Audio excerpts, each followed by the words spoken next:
positive thing or a negative I don't thing? know what that means. If it's negative, then we should kill Whatever. Him. I don't know. I think we're live. I'm pretty sure we live. Are we live? I think we are, dude. Yeah. It's a sad day. Sad day. Do you want to address the elephant in the room or the elephant not in the room? Or the lack thereof. Yeah, bitch! Paul dead, motherfucker! He fucking dead! Paul fucking dead, bitch! Paul actually sent me a statement to read on his behalf. All right, read Paul's statement. I'm looking for it. I'm sorry. I am dead. I mean, it's pretty buried in my text. I mean, people are hitting me up all the time with important things. Paul is dead. Paul is fat. Okay, I'm authorized to read this by Paul. So if people think I'm betraying Paul's trust, that is not in fact true. Paul sent me this message. Paul sent the message. Scotty, you're amazing. Let me first off say what an honor has been working with you. You're a tremendous human being, probably the greatest human being, definitely the greatest human being to ever exist. I won't bother sending TJ a message. He is unrequited garbage. I've hated him since the moment I saw him. I merely used him as a stepping stone to my own success. I have moved to a compound, location unknown, within the state of Wyoming. I will not be giving you my address for security and safety purposes, and most certainly not letting any disgusting fans know where I live. I am in this compound. I will continue to do the show. I have arranged in a nearby town, it's about 100 miles away, 100 miles round-trip drive for me, to join you on the show. But where I actually lay my head to rest every night will in fact be unknown to all except me and those I truly care about. Wow. Paul in Wyoming. Paul is going to be living in Wyoming. Kanye compound, I'm not at liberty to say. Paul is living in a compound in Wyoming. There actually was another additional text message. Paul did actually let me know where he lives. Wow. I mean, he did. He said, obviously he's not going to let you know, TJ, you're a loser. I mean, yeah, but I know the location of that. I cannot confirm or deny. I'd spill the beans instantly. Somebody'd be like, where's Paul? I'd be like, 731, Birchwood Drive. People have been hitting up Paul. Paul's in a compound in Wyoming, and you're not going to know where. I'm sorry. It's like, look, it's basically a bunker. It's a fortress. He's protected. He's been worried about this COVID thing seriously. I mean, don't you think it's a serious thing to worry about, TJ? Nope. I got COVID. You got COVID? Yeah, I got it. Really? I like to cough on people. So, I mean, look, if anyone's wondering where Paul is, look, Paul's in Wyoming. That's all you need to know. He's in Wyoming. He's safe. All you need to know is that Paul is in Wyoming. Wyoming!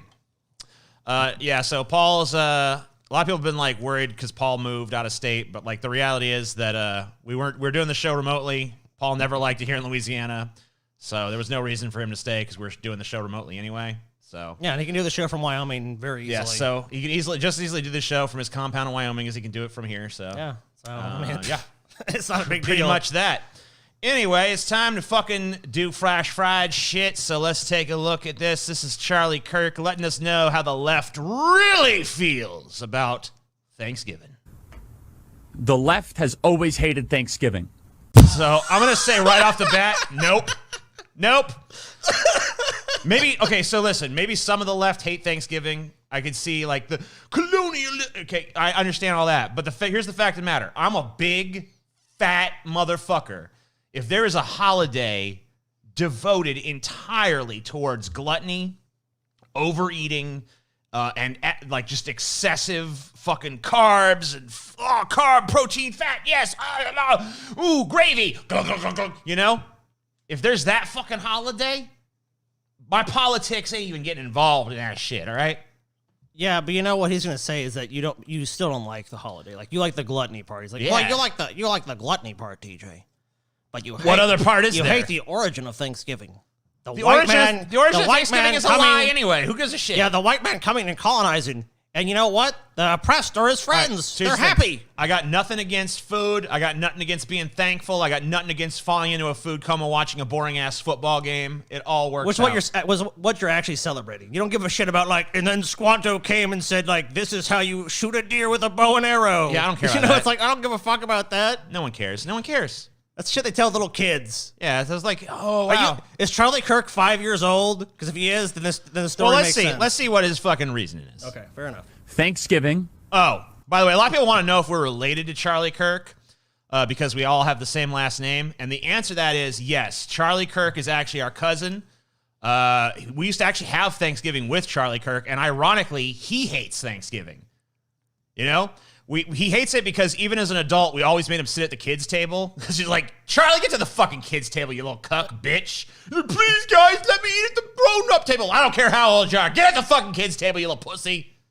And his head does look like an egg. Yeah. We can confirm that. His head is basically a giant egg. This has been altered because actually his face is even smaller on his head than this. It's like...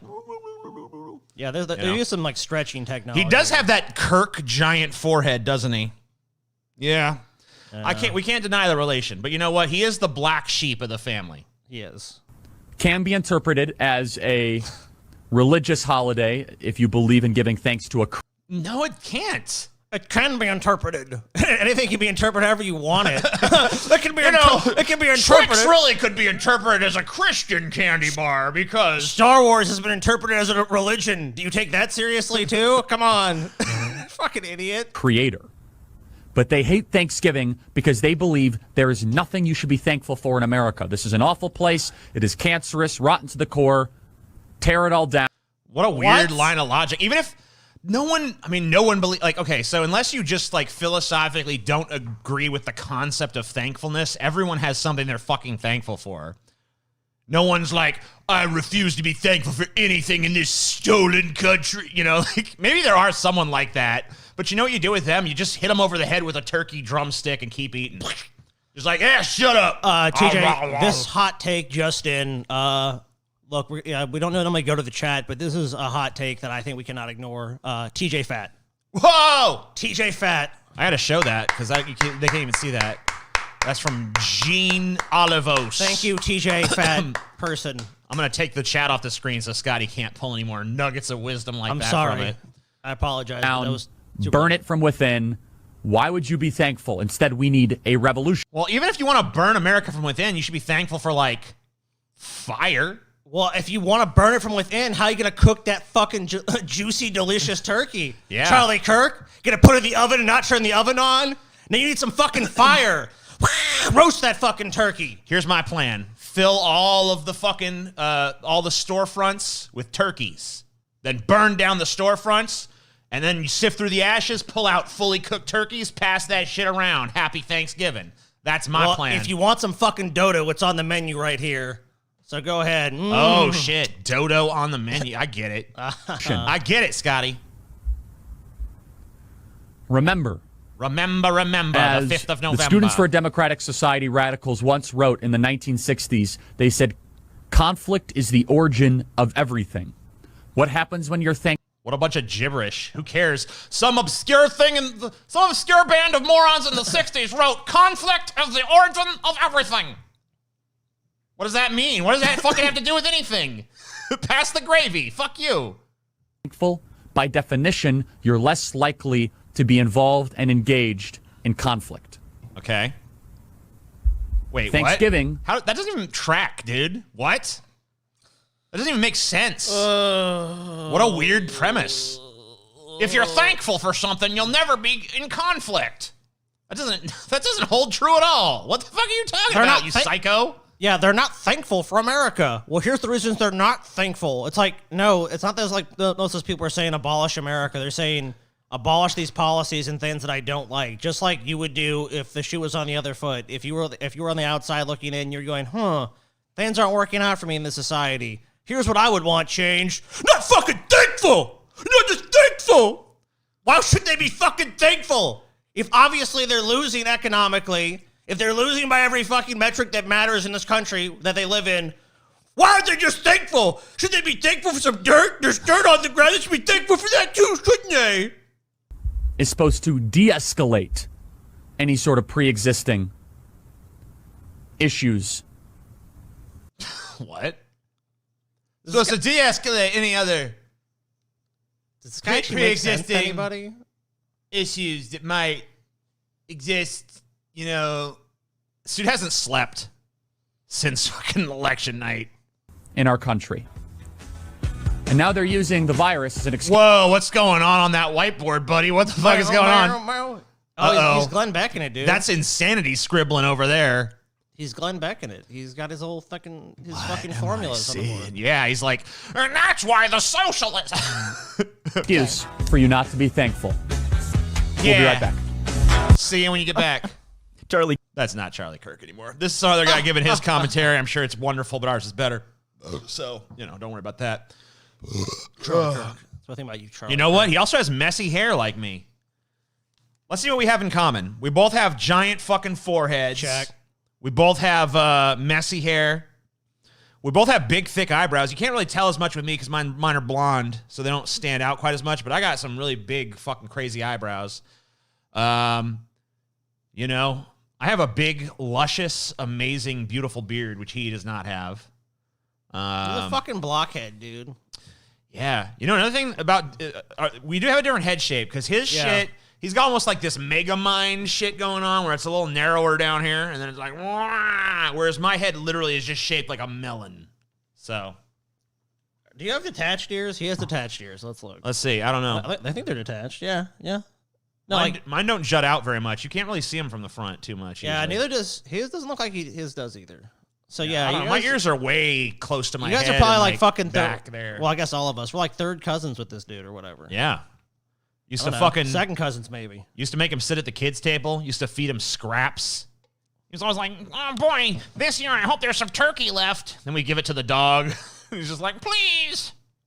I think there was some like the stuff on the inside that you pull out first. I think that we gave him some of that one year. Yeah, we threw him like a gizzard in a bowl because we felt bad because he was crying at the kids' table the whole time. It wasn't cooked though, so I mean, yeah, no. We made him eat it. We made him wrestle the fucking the Chihuahua for it. The Chihuahua won. Yeah, unfortunately, the Chihuahua. I think, that was a ferocious Chihuahua though. Yeah, I mean, in fairness to Charlie, that was a crazy family Chihuahua.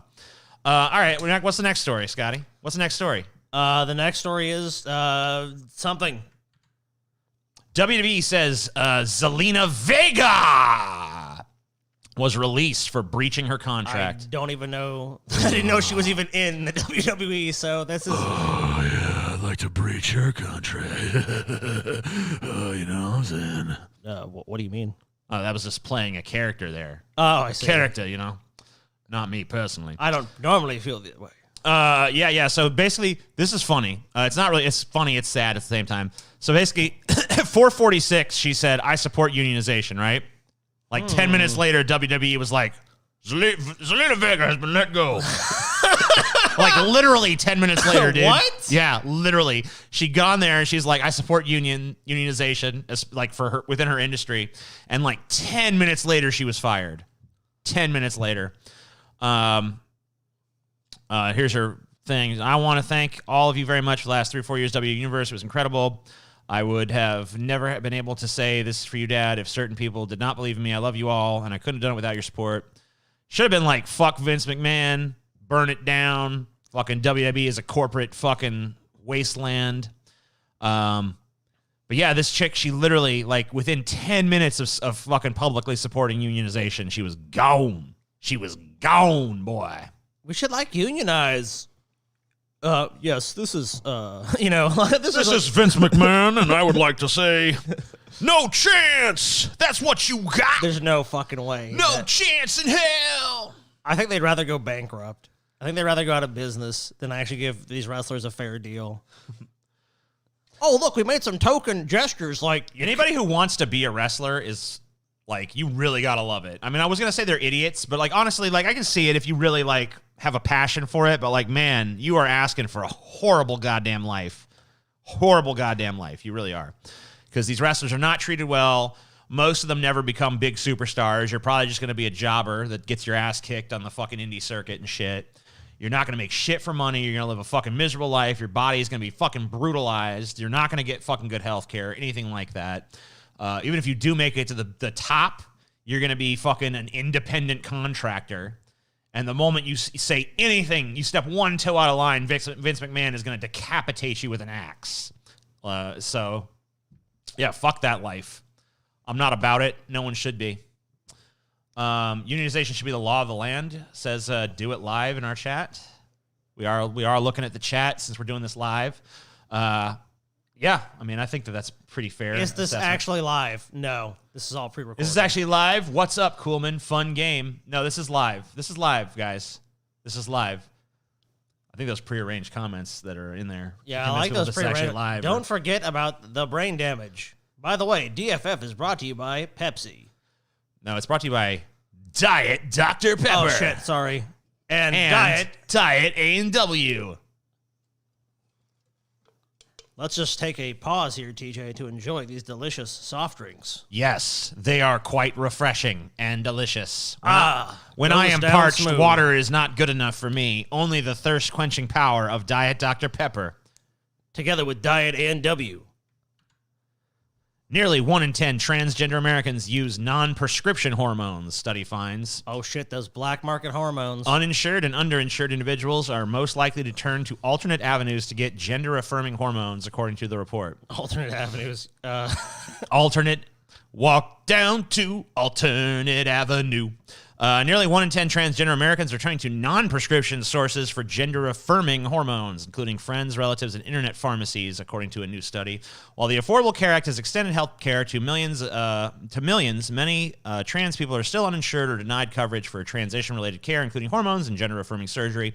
According to the Transgender Legal Defense and Education Fund, only 24 states explicitly require private insurance companies to cover gender-affirming treatment, and 9 states, according to the fund, have explicit exclusions for trans coverage under Medicaid. So I wonder if I click on this, if I'm going to see the state of Louisiana. Let's see. Doesn't look like it tells you the specific states. States but, with exclusions. Oh, yeah. Where's that at? Go down. Right Ah, there. yeah. Here we go. Nope. Surprisingly not. Alaska. So here's the ones that fucking say that exclude trans people from coverage under Medicare or Medicaid. Alaska, Arizona, Missouri, Nebraska, Ohio, Puerto Rico, which is not a state, by the way, Tennessee, Texas, West Virginia, and Paul's new home state of Wyoming. Oh, shit. So that's gonna Paul, you moved to somewhere just as bad, if not worse, than where you left. I don't understand.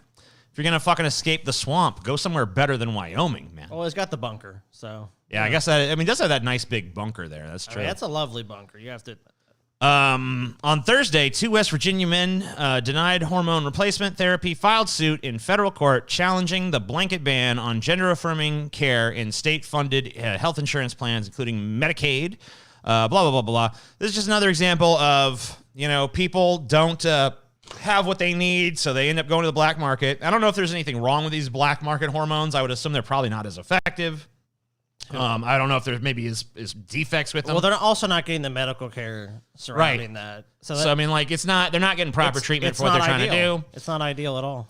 Right, and I mean, this just happens every time you fucking look. If you ban something, this is not an argument against banning anything, but if you're gonna ban something, or you're gonna fucking restrict people access to something in some way, this is what happens. They find black markets, they find other means, and usually the means they find are much more socially deleterious than just allowing them access to the things they want and need in the first place. And that goes for drugs, and that goes for all kinds of fucking social issues, in my opinion. Obviously, there's still be prohibitions against like murder and rape and theft and shit, because we can't fucking possibly, in those cases, it's worth. Yeah, you have to draw a line in the sand somewhere. But But you're saying, like, look, these people are already doing this anyways. These transgender people are just going to get. And it's not harming anybody else. Yeah. What does it affect anyone around them? Yeah, it's not harming anybody. It's not even harming them, in my opinion. Well, but I mean, even if you believe it's harming them, it's still not harming anybody else. If you go based on statistics, that transgender person is in more danger and more harm than the other person. Right. So depending on who you're talking about, but for the most part, that's going to be true. Yep. Okay, so university apparel emblazoned with "cum" is a chaotic internet mystery. Delight. Here's the shirts here. Cum. You can just put anything on a shirt down. It's from Concordia University of Michigan. Yep. Delighted and embarrassed students and other internet users shared on TikTok and elsewhere that a private Lutheran school, Concordia University of Michigan, appeared to have recently debuted a rather unfortunate and or glorious new line of athletic wear. The new line prominently featured what people assume was the university acronym, CUM. T-shirts, hats, sweatshirts, all celebrated school spirit and then some. One of the best items was a sweatshirt with a sparkly heart and the word "come" in the middle. Posts cackling and facepalming at the apparel went viral over the weekend. One TikTok got over 760,000 views. The only problem, the university says it never created the items in the first place. It has no affiliation with the online store that's selling them. Prep Sportswear does not use the "come" acronym as a logo. Yeah, no shit. And has no idea where the items came from. We have no idea how this happened, Lisa Lejergen. I don't know how to pronounce names. You know this. Lejergen Slagenblugen. Concordia University, Wisconsin's assistant vice president of strategic communications. Wow, what a useless position that should be curtailed immediately.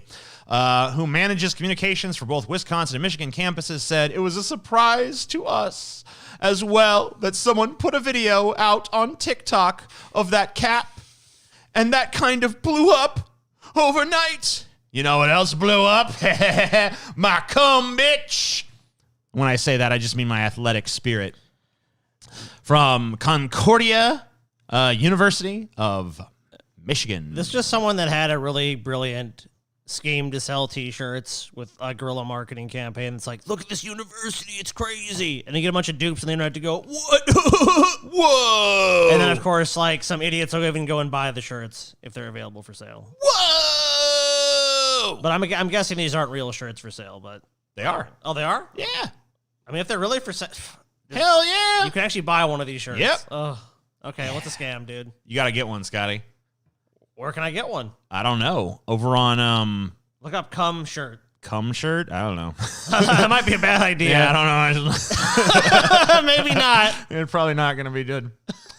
Okay. Florida man charged with involving 8-year-old boy in crime spree. I don't want him to be soft. Case dismissed. Ernest McKnight III allegedly said he brought the boy along to toughen him up. We gotta toughen that there boy up, tell you what. I guess I should have been using a fucking stereotypical black voice instead of a stereotypical redneck voice. Got to toughen him up. You know what I'm saying? A Florida man has been accused of contributing to the delinquency of his 8-year-old son after deputies say he had the kid tag along with him during his recent series of crimes. When Ernest McKnight III, 36, was asked by a detective why he had the child with him, he replied, I was trying to toughen him up. I didn't want him to be soft. Brian Bruchet, a spokesman for the Polk County Sheriff's Office, said. He said the boy was with McKnight of Winter Haven last week when deputies say McKnight burglarized 3 unoccupied dwellings, stole a car, made off with a package stolen from a porch. The alleged crimes all took place in the city of Lake Wales. Taking a child out with you where you're committing felonies is not the proper way to create a positive... Like, no shit. Do we really need that fucking as a statement? I guess we do. Every time I used to think shit was like a no-brainer in this country, but now every time I fucking think to myself, like, does anyone really need to be told that? Then I remember, like, the answer is half yes. of the country still thinks Trump won the election despite the fact that he just didn't. I mean, I don't even know. I was about to say there's there's no evidence that he fucking did. But, like, no, he just didn't happen. Like, half the country is in a delusional fog right now. So, yeah, I guess that pretty much anything's possible, huh? Yeah. So, hey, guess what? Dum-dums. Yeah, you're not supposed to bring your kid on your fucking crime spree. It's not fucking a good way to be a role model or whatever. Are you serious? If I want to toughen my kid up, I shouldn't take them on a crime spree? I'm quite confident there is not a child psychologist out there who would agree with this guy's idea of proper activity for a child. Well, you know what? That guy that doesn't agree, he's some fucking kind of like little soft-ass pussy. Yeah, child psychologist, whatever. Has he ever tried taking a kid out to see if it toughens him up? You know what? This kid's going to grow up to be one of those badass motherfuckers you'll ever meet. And he's going to point to this moment, like, why are you so badass? Like, well, when I was 8, my dad took me on this, like, crime spree, so it kind of toughened me up. I realized how, like, the real world was. Now I'm a badass. An arrest affidavit says McKnight was arrested Thursday after leading deputies on a high-speed chase after they spotted him in a stolen vehicle, a red Hyundai, taken from a road surveyor. The affidavit quotes deputies as saying they clocked McKnight going 120 miles per hour. Fuck, that's a fast-ass Hyundai. And that only after they caught up with him did they discover he was with a child. That's one tough-ass kid now. Let's see. I don't even know. Do I want to get into the comments section here on Fox News? Let's see. It's probably funny.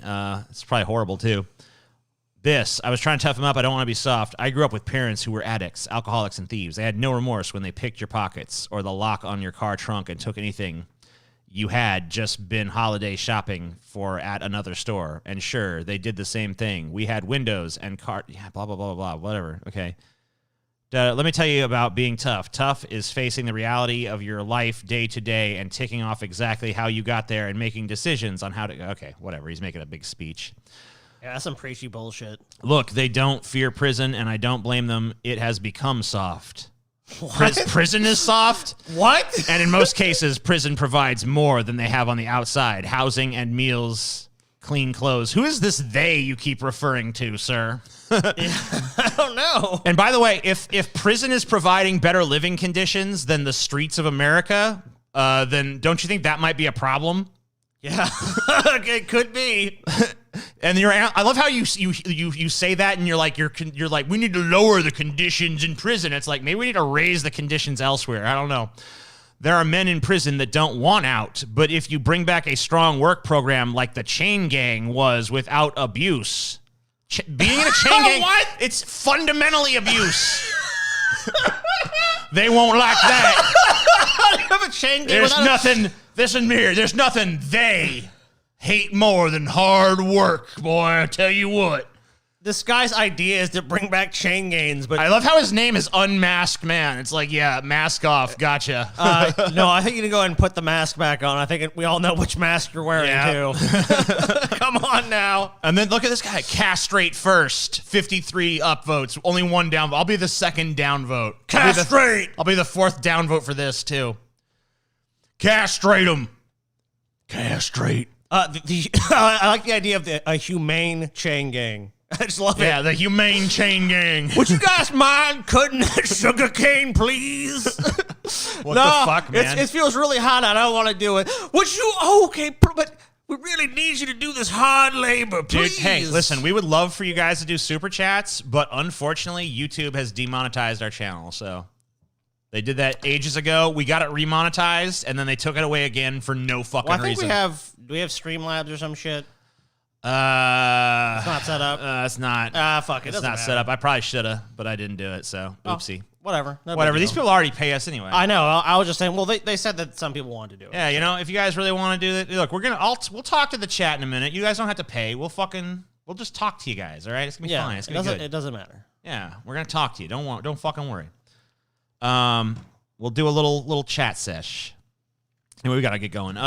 Robert Englund reportedly wanted for new Nightmare on Elm Street movie. Let me just tell you something. I would love it. I would love it. I'd love it. But listen, he's so old. He's too old, man. I mean, what is Robert Englund now? 68, 70? He's old. He's 70-something. He's 70-something. Ah, man. Is he gonna be like too old man Freddy? Yeah, I don't know, man. Is Freddy gonna have a bad back? Like, 1 second, kid. You know, like. I'm your worst nightmare. Oh, shit. Oh, go ahead and wake up. Yeah, tennis elbow. Oh, man. Ooh, God, give me a minute here now. Oh, Jesus. I don't know, man. I love Robert Englund. Hey, maybe they can work him in some way. What are you doing? You're going timeout. None of this Bort court shit. Get out of here. Bort.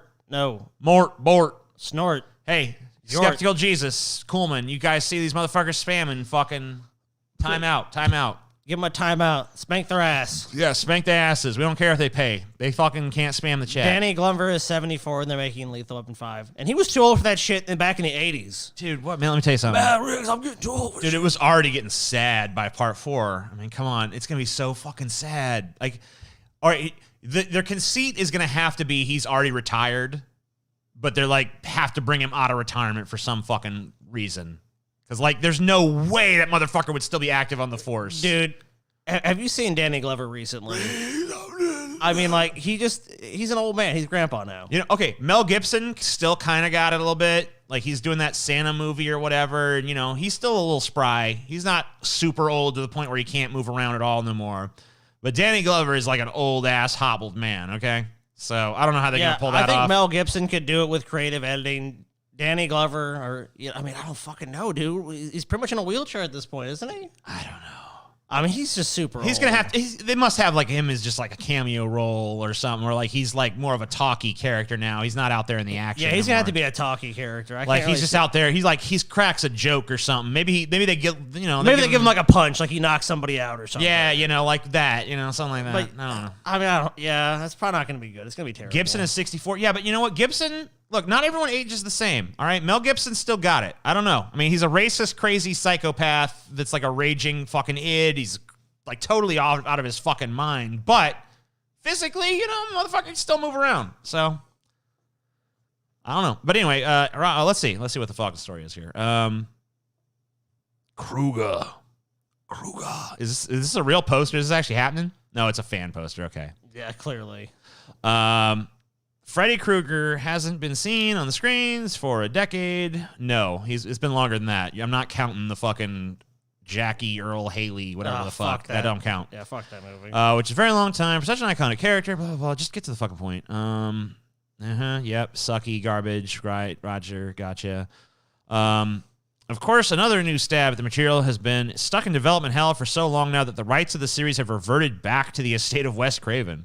Still, we've heard whispers that something is brewing in development and inside. Yeah, well, look, dude, with a character like Freddy, there's probably always something in development with that character. You know what I mean? Like, there's always someone trying to make something happen with a fucking franchise that's made as much money as that has. This seems like a lot of wishful This thinking. is like, yeah, this is just like, you're basically reporting on like, I heard a guy at a bar say they're making a Freddy movie. You know what I mean? Yeah, Come on. this is dumb. There's nothing here. This is like, hey, this is total clickbait. But let's see what the fuck they say. Blah, blah, blah. But England has reportedly wanted back to play Freddy for the first time in close to 20 years. Warner Brothers still wants England back, so if it all works out, he will return, says the tipster. 73 is how old he is. This is hearsay shit. 73. Dude. Look, no, it's just he's too old, man. Guys, he's too old. He's too fucking old. I get it. He wears the makeup and shit. You can kind of hide him a little bit, but he's just too old. Unless you're planning on just doing like, okay, so here's how it might be able to work. All right, but like, it'd be really weird. It'd be a lot of fucking trouble to go through just to make this happen. But like, I guess if you got a younger actor to do the physicality and just had him like wear like a blank fucking face mask that you then digitally put Robert Englund's face on and have him like do the voice and performance other than that. But that's fucking weird. I don't know. This seems like a weird decision. They're gonna give him the Thanos treatment, dude. Yeah, like maybe you could Thanos him. That's what I'm saying. Like maybe you could Thanos him in there. But like, is it really worth it? Like maybe just like, hey, I don't know, man, guys, maybe just like let it die. Like we never let anything just die anymore. Let it die. That's the opposite, dude. It's gone. It had its day. It had its day in the sun. It did its thing. It accomplished what it needed to accomplish. And now, it's gone. Bye. I don't know. Can we just like maybe like some of this stuff, we can't just keep every franchise going forever and ever and ever. Like eventually we have to say like, okay, it's done now. Now it's done. We're finished. It kind of seems like this franchise is done. Yeah, let it be done. That's how it honestly feels. And I agree with you. Let it die. There's not really much here. Okay, Jason, I still think you can... They're talking about bringing a 74-year-old man in to, like, let's keep it alive this way. It's like, even if it's good, I mean, like, there's not Robert Englund doesn't have a million more fucking Freddy performances. Hold on there, Sonny. They've never found anyone to be a good successor to Freddy. He obviously made the character, so they need to find another personality to make another character. Hey, I'm the Freddy. I'm here to get you. I'll be right back. Go on, Freddy. Freddy's fucking dead. The final nightmare. Oh shit. Oh shit, dude, it's fucking Freddy, dude. It's fucking Freddy. Freddy, come on, man. I didn't mean it, Freddy. I didn't mean it. I'm sorry, Freddy. Oh, Freddy, come on. Freddy, stop it. I'm gonna get Freddy, you. Freddy, stop it. I'm gonna get Freddy, you. stop it. Freddy, stop it. Ow, Freddy, it hurt. Freddy, stop it. I got you. Freddy, I knock it got off. Freddy, knock it off, man. Freddy, knock it off. I'm gonna hit you with a fucking chair, Freddy. I'm gonna hit you with a fucking chair, Freddy. Stop it, Sonny. I respect the eldest. You done, Freddy? I'm done. I'm sorry. All right. Yeah, I'm your worst nightmare, Sonny. I'm Freddy Krueger. I'm the terror of Pine Street or something. I'm coming for you, you little whippersnappers. I'm gonna cut you with my finger blades. This is what I'm gonna do. And pick my nose. Ow! Oh, jeepers. Jeepers creepers. Oh, no. Dude, Freddie, I want to get a drink. You're still doing this shit? I'm sorry, Sonny. I'm terrifying them. Freddie. I'm terrified. No, it's my trademark. Freddie, come on. No. My trademark glove. Freddie, you have arthritis. Can't do Okay, it was hurting my hand. I don't know. I just. Oh. Oh. You're good. Oh, my hand. Oh. Freddie, My come carpal on. tunnel. Oh, my arthritis. Oh. Freddie. Oh, God. Oh. Freddie, we talked about Oh, this. I need some Bengay. Oh. Yeah, Freddie, please, go get some ice for that hand. Go your Tiger Balm or your Bengay or whatever it is. Go rub it in your sore joints. Oh, guys. Poor Freddie. I don't know what we're going to do about Freddie. I don't really know what you can do about Freddie at this point. I know people are saying, oh, we had President Trump. He's old. Robert England, he can do it. I'm sure there's a way they can make it happen. I don't think we're denying that there's a possible way to make a Nightmare on Elm Street like Krueger or make it whatever it is. But ultimately, I think the question is it a good idea? Or is there going to be some like, okay, they made that. Oh, it's really bad. Oh, there's really no point in this movie existing. Now, if they come out with some great concept like Halloween, how they brought Halloween back, maybe that can work. But Halloween the killer didn't have a dynamic personality. It's almost like a blank slate. It's like a shape. It's the shape of evil coming to kill you. This one was so centered around what Robert England brought to it. I mean, come on. Like when the first one of these movies came out, it was a low budget shit. Their fucking advice from them was probably like, be a scary dude. Scare the kids. Scare them damn kids. You know, they had a unique and original vision. So I don't know. Maybe it can work. I'm just skeptical of it. Yeah. Here, let's go into chat mode for a minute. We're wrapping up the pleb section, I believe. Yeah. Oh, no. It's not time to wrap up the pleb section. I'm sorry. I thought it was a little bit deeper into the show than it was. But yeah, let's talk to the chat for a minute here. See how the chat's doing. What are you guys feeling? How you feeling? What's up? They make TJ's Planet Freddy concept. Oh, yeah, that'd be cool. That actually lost to whatever Paul pitched that episode, though. I think he maybe pitched the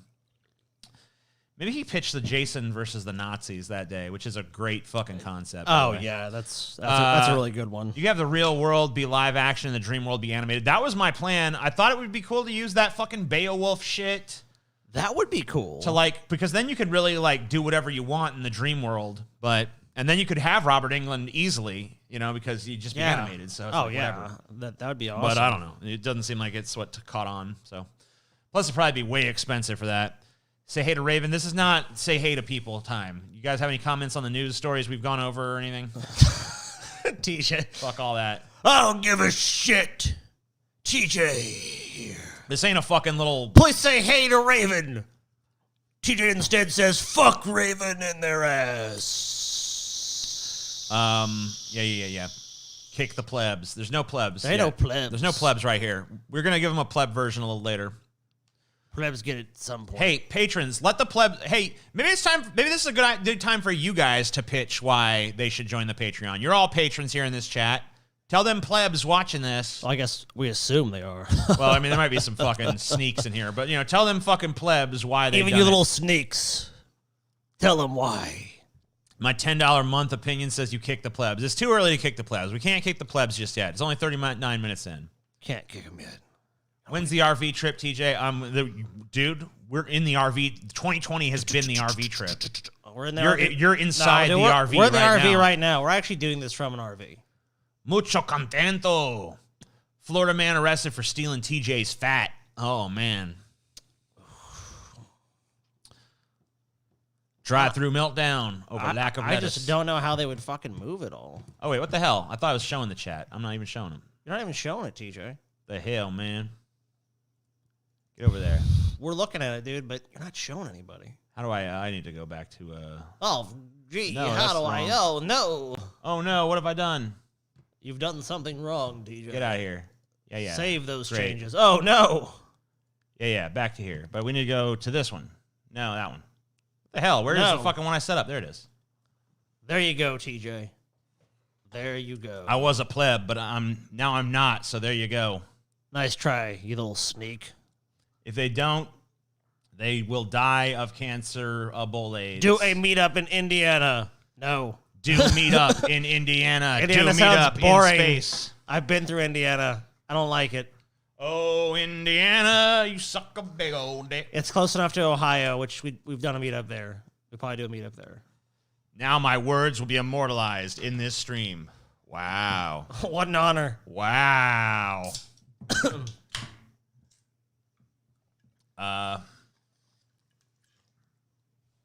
Before the chef's table, I was a lonely loser, but look at me now. Yeah, now you're a lonely Look at me winner. now, I'm a winner.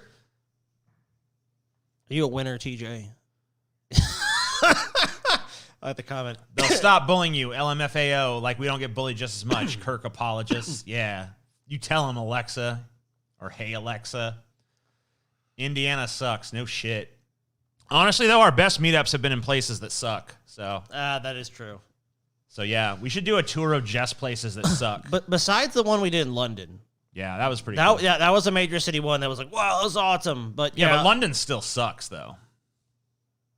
I don't know. I liked London. It was fun. London's garbage. Yeah, you just think everything's Bunch of garbage. morons. Well, I like the Remember that dude that fucking tried to beat the museums. shit out of me on the fucking subway platform? That Kept was- grabbing my neck and shit. he was like the most pitiful dude. I was just like, remember I kept like knocking his hand away. I'm like, get off of me, man. Get off, dude. Come Stop. on. Dude, come on, chill. He's like Whatever. the dude that was a full foot shorter than you. I know. It and was like bald. so weird. And behind this beautiful. What you do? Then finally, like three I of us. told that story and people were like, you're making it up to sound badass. Like if I was making it up, I would have kicked his ass in the story.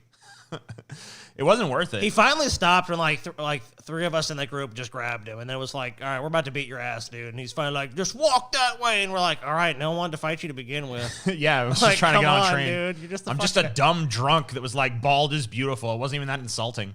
I could use my last $5 to feed my kids. Instead, I give it to the Kirks. See? A wise decision.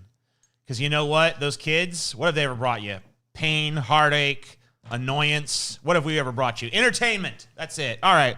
Well, this is not the chat show, but we are doing it live, so I wanted to at least tip my hat to the chat. So tip of my fedora to you motherfuckers, but it's time to get back to the things we're doing here. So that's not it. But hey, let's how you do doing? it. All right. So here we go. Let's get into it. Florida man arrested after drive-through meltdown over lack of lettuce. Okay. Wait, who the fuck throws a fit over lack of lettuce? What? Lettuce? Like if they were out of something good, maybe. Like out of cheese, then I could see having a tantrum. But out of lettuce? Yeah, that happened too, and I was like relieved. I was like, I don't have to fucking pretend to eat that shit. He did not romaine come. Oh, what a gut buster. Oh! I feel my gut has busted. Yeah. A Florida man was arrested after causing a commotion in a Checkers drive-thru, throwing... At a Checkers even? Yeah, at Checkers. Oh, come on, dude. You already went to one of the shittiest fast food burger places Throwing a around. fit over the lack of lettuce for Like, his it makes sandwich. a difference at Checkers. It sucks. Motherfuckers, deny me my lettuce. Who eats a fucking burger for the lettuce, dude? Yeah. Like, I'm there for the Lettuce maketh the burger, Scotty. Lettuce maketh the burger. Maybe a real fucking burger, but it don't make a It fucking don't- no. Checkers burger. There's no burger on, like am I saying there's burgers on this planet that are better with lettuce than without? For sure. That's why Yes. we put lettuce on burgers. Of course. But At Checkers? does lettuce make any burger? Is it even a major factor in any burger? No, it's lettuce. So who cares? It's an afterthought. Lettuce is like, oh, add a little crunch to the burger. Okay, that's about it. That's what it does. That's what it fucking basically You've is. had a Checkers burger, I'm assuming. Yeah, like Rallies or Checkers. I mean, yeah, it sucks. like whatever. It's I mean, garbage. I don't know. It's like it's just a shitty fast food burger. What do you expect? It's pretty. I mean, I would put it lower than fucking McDonald's. Even I would say Maybe Checkers, I don't know. I haven't been to a Rallies in fucking years. they're I haven't I've garbage, never been to one dude. that's called They're a Checkers. So hot. I don't know. Fucking, they're a dumpster fire. Dumpster fire. They're terrible. You don't want to go there. Henry Arce? Arce? How would you say that? Henry. I'm going to say arse. Oh, dude, this is actually saying Henry Parkey. Henry Parkey. Henry Parkey. Oh. Henry Parkey now faces charges of disorderly conduct and resisting an officer without violence following the drive-through drama. Some TV station reported.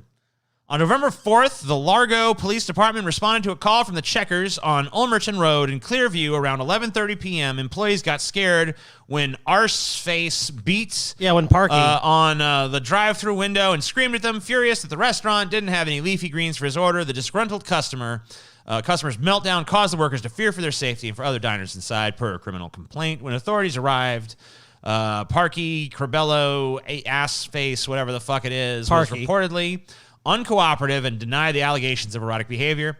According to the outlet, the 49-year-old was also... Did you say erotic or erratic? I guess erotic. Damn, dude, I got erotic. He was jerking off, man. Whatever. He was... I want some fucking lettuce. It's like, whoa. Lettuce. You became violent then sexual. That's very strange. Sadosexual motherfucker. I don't want to tell you. Loves lettuce.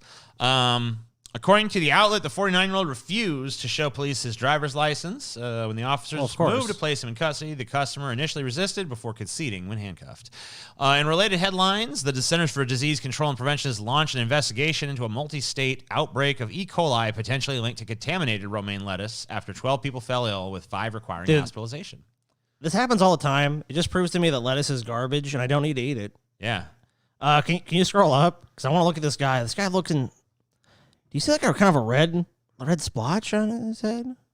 Let's see. I mean, I'm seeing it, dude. Seeing that those Parkey eyes. Parkey eyes. Dude, this is a Parkey. You think this is Paul's cousin? I hate to say it, man, but still less embarrassing than being related to Charlie Kirk. Yeah, it is, but I'll give him that. But this is definitely a Parkey, man. If Paul was here, he'd admit. Like, we went to that barbecue with Paul's family. This is Paul's like third cousin. Henry Parkey lives down. You remember talking about? Oh, that's the one that lives down in Florida. You know what I see? You know what I think when I see this guy's face? Honestly, what do you think? I look at him and I think to myself, that right there is a lettuce-loving man. That's a man who loves him some motherfucking lettuce, ladies and gentlemen. He's a weird guy, because you have to imagine he went there and it was like, man, that burger, extra pickles, extra tomato. Extra cheese, extra beefy.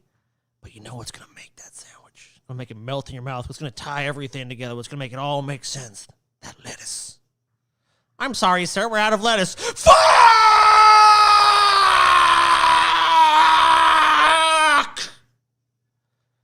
Now I got to jerk off. Erotically. Accused rapist missing after judge lets him out of jail for $500 due to COVID. Whoops. COVID. I mean, it's not my fault. The man, we had COVID restrictions here. He is absolutely not a flight risk, Chandler's defense attorney wrote in the bail reduction request. Man, what? If he's not, he should be. I mean, like, come on. A Chicago man accused of sexual assault and robbery was released on $500 bail after a judge ruled that he was at higher risk of contracting COVID-19 due to his precondition of asthma. But after hearing more evidence in the cases, he was ordered back into custody. He has not been seen since then. Yeah, what a shock. Renee Chandler, 31, was on an electronic monitor awaiting trial on charges that he sexually assaulted 2 women he met on dating apps when he assaulted and robbed a 3rd woman in an Uber in April of 2019. Chandler was arrested, and a judge ordered he be held without bail for violating the terms of his sexual assault cases. However, due to the COVID-19 pandemic, his attorney petitioned to have him released. And Cook County Judge Thomas Hennelly reversed course on Chandler's no bail status on April 9th. He is absolutely not a flight risk, Chandler's defense attorney wrote in a bail reduction request. Chandler posted a $500 deposit bond and was released from jail.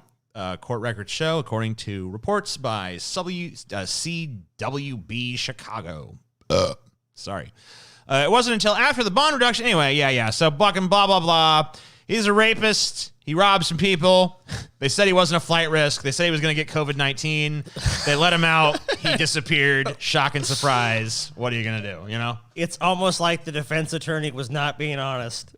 He is absolutely not a flight risk. It's not a defense attorney's job to be honest. Just like it's not a prosecutor's job to be honest. The way our justice system works is you got one lawyer that fights vigorously on the behalf of the state and one that fights vigorously on the behalf of, you know, the defense. Well, some of you can pay for a defense. I mean, if you have the money this to dude afford probably it. had a public fucking defender, but, you know, the public defender, I guess, was enough on his side to be like, look, my client ain't fucking, he's harmless. Let him out. Let him on out. And they're like, all right, I guess we could let him out. Where's your client again? I don't know. I mean, ain't look, seen him, honestly. He's around. he's places. It's like, come on, dude. This guy fucking fled the state immediately. He's like, I can't believe this shit worked. I guarantee you when the lawyer pitched it to him, it was like, kind of like, yeah, we'll get you out this way. And the guy's like, okay, that sounds good. And then it actually worked. It's like, where is he? He's not around. Come on. This guy's fucking 10 states away. Man who made explosive darts sentenced. I don't know how he made them. How's that a crime? What's so wrong about making exploding darts? Let's see. Sentence today. Go back. Go back. Play. Man who caused an explosion with homemade darts was sentenced today. Deputies say Travesty of justice. 63-year-old Jess Paul made 22 explosive darts. That dude's 63? Is he 63 just now? Yeah. You look good for 63. That could be fired through a blowgun in April. When APD's bomb squad tried to disassemble them at a South Valley home, one of So what's the charge? Being awesome? Probably that they can explode. What's wrong with that? I don't know. You're not allowed to own explosives no more? What is this, America or what? them exploded, but no one was hurt. A judge sentenced Paul to 1.5 years on probation. All right, well. Seems like a miscarriage of justice We'll to scroll me. down. Is that's all they have with it? Yeah. Crazy dude. Okay. Made some blowing up darts. Got sentenced to fucking 1.5 years Now, probation, and that's that. If they The said Environment like Department says more I than guess we're gonna go. 200 Keep going. New Mexico businesses 200 New Mexico. it'd be one thing if they said like he blew up a building or something. You know, like okay, he blew something up. He or, like- killed 50 people. All right, now I can see him getting 1.5 years probation. But if he just has explosive darts that he's not really hurting anyone with, I mean, aside from himself potentially. yeah, you know, motherfucker wants to blow up some shit with some darts. I mean, that's his business. That's his business, man. What harm is he doing? Are you guys? Is anyone here harmed by that? Anyone here in this chat feel like, oh man, exploding darts? I feel like I'm hurt by that somehow. I feel hurt by it. Someone blew something up 1,000,000 miles from me. Who cares? I feel hurt that I don't have any awesome explosive darts. Yeah, that's the problem. Yeah, I don't give a shit about like, oh, I don't want them. It's like, It's like, hey, you better have brought enough for the whole class. Come on. I guess he's doing time though, so. No, he's not. It's just probation. Oh, just probation. You have Okay. to 1.5 years probation. Okay, well, you can come visit me then. Maybe some Yeah, explosive darts. give us some explosive darts. So if anyone needs any explosive darts, this guy knows how to make them. Let's see. Worker sues Disney cruise. I like how that rhymes. Line after boiling chocolate exploded in his face. Holy Whoa. shit, that sounds like a punishment. Worker sues Disney cruise line after boiling chocolate exploded in his happen? face. How does this happen? It's like did like the chocolate fountain like have a malfunction and heat it up super hot and just exploded? Let's find out. A seaman who previously worked for Disney Cruise Line is suing the company for negligence after he was severely injured on the job during a chocolate explosion on board. Okay. Michel Palus of France worked on the Disney Magic as manager of food operations on November 18th, 2018. He was working in the main pastry area when a pressurized chocolate canister, which was placed on boiling hot water, exploded in Palus's face. I'm probably saying his name wrong. It's probably Palu, some shit like that. But we're going to call him Palus because it's America. Hey, Palace. Palus. Exploded on Palus's face. The lawsuit done stated. Court documents say Polaris was suffered facial burns, permanent hearing loss in his left ear. Yeah, I bet he fucking did. Where's the picture of his damn old ugly fucking burnt Freddy Krueger? Maybe he could play Freddy Krueger in the next movie, huh? That's some funny ass shit, boy. Some funny ass shit. I don't even know what you're talking about, TJ. I don't know. I was thinking about exploding chocolate. Yeah. So do you believe this guy's story, or do you think he just made it up to fucking sue Disney for a bunch of money? I think he fucking blew up his own. Because I didn't see any like sort of pictures of it. If it was clear, it's like, hey, no one with any sanity would do this to themselves. But if it's like a little scratch or something, always go for the deepest pockets. One question: as manager of food operations, why didn't the Frenchman ensure that safe practices were in place? Terrible accident for sure. But the list of reasons he and the lawyers are suing for seem like they are hoping one of them will stick. See, Doc Baker's like me, or Doc Bunker or whatever. He's like, I don't know. Just like you reflexively defending the giant corporation. I mean, you got to, dude. I mean, look, did Disney do anything wrong? That needs to be determined in a court of law. I feel like there's no possible way Disney could be at fault here. It has to be this guy. This fucking Frenchman, you know what I'm saying? I mean, he did oversee that fucking food operations. We don't know what dumb. We don't know what his was fucking so duties fucking were. dumb. He had a fucking pressurized canister of chocolate and so like what was it, a boiling like pot of water or something, or some like whatever near a heat source that exploded on him. He wasn't very good at his job, TJ. He was fucking punished for not being very good at his job. Instead of taking it like a fucking man and being scarred for life and shit, he has the audacity to fucking sue. Fuck this dude. Yeah. In fact, you know what? I think he should get another job and pay Disney back for the inconvenience. And I want to say here, a French seaman getting a big load in the face is not a rare thing that we need to start suing for. Like, what are you going to do? Sue the whole world? Yeah. Yeah, so I'm going to go ahead and say, it's a little early to kick the plebs out, but we look like we're about halfway through our shit, so plebs get out, plebs get out. If Paul was here, this story, we probably would have hit an hour mark like back here somewhere, but he's not, so it's going a little faster, a little bit faster pace. Interactive map shows Florida coronavirus cases. I'm gonna go ahead and go to the chat for a minute to let's see. So we're gonna fucking everybody say goodbye to the plebs.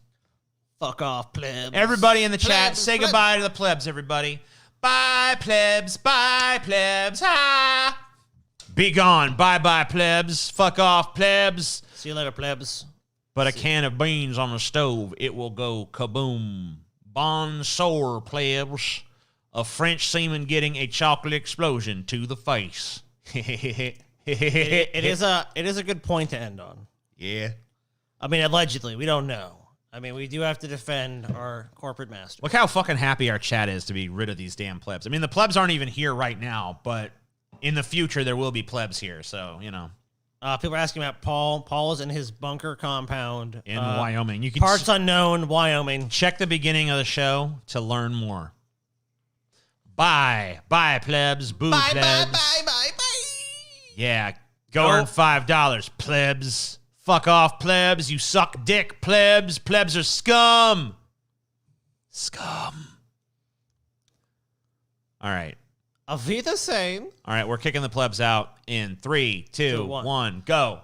All right, plebs are gone. Oh man. Whew.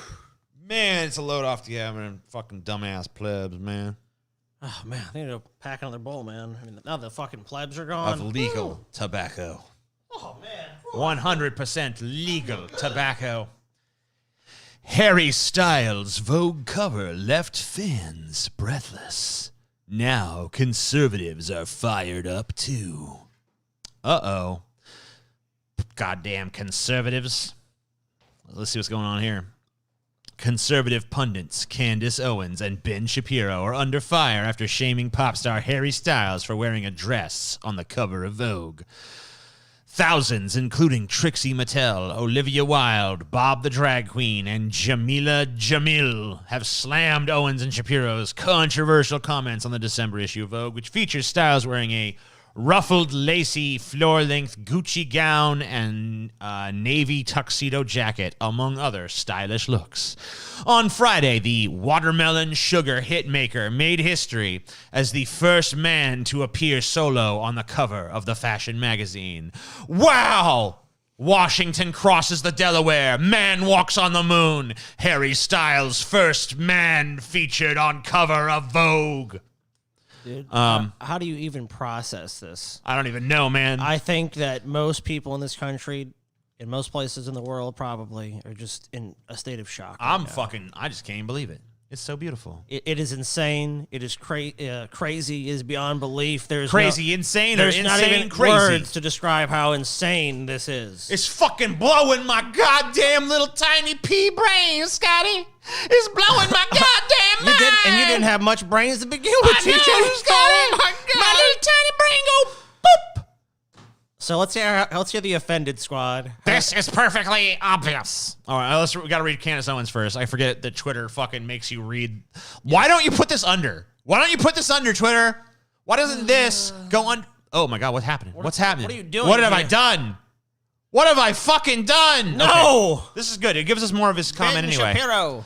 There is no society that can survive without strong men. The East knows this. This is Candace Owens speaking. In the West, the steady feminization of our men at the same time that Marxism is being taught to our children is not a coincidence. It is an outright attack. Bring back manly men. Well, guess what, Candace? Your fucking pleas have been heard because the manliest man of all, Ben Shapiro. The fucking God amongst men. Scotty, let me ask you this. When you see Ben Shapiro, like, you hold your manhood cheap in those moments when you fucking are in the presence of the Shapiro. When you look upon the splendor that is Ben Shapiro, it's like a statue from antiquity. Like, you know, I feel like it's like in marble. Like this is like looking at, you know, the Sistine Chapel or Michelangelo's like David is the perfect specimen of masculinity. You know what it's like, Scotty? Remember that scene in The Shining where the elevator doors open, all that blood comes pouring out? Oh, I remember that. Imagine if that blood, instead of blood, it was testosterone. Yes. That fucking, an ocean of testosterone just coming at you. That's fucking Ben Shapiro. That's how fucking manly he is. Now, this is perfectly obvious. Anyone who pretends this is not a referendum on masculinity for men to don fluffy dresses is treating you as a full-on idiot. Masculinity and femininity exist. Outward indicators of masculinity and femininity exist in nearly every human culture. Boys and girls, boys are taught to be more masculine in virtually every human culture because the role of men is not always the same as the role of women. The left knows this, of course. The point of Styles doing this photo shoot is to feminize masculinity. Otherwise, why would it be headline-worthy for Styles to don a dress? The left knows this. They openly say gender is both important and socially constructed, which is why they tell you that a man can be a woman, e.g., despite no biological underpinning. Wow, Ben. Finally, man, speaking truth to motherfucking power, Ben Shapiro! Yeah! Dude, check. Dude, you just got check, mate.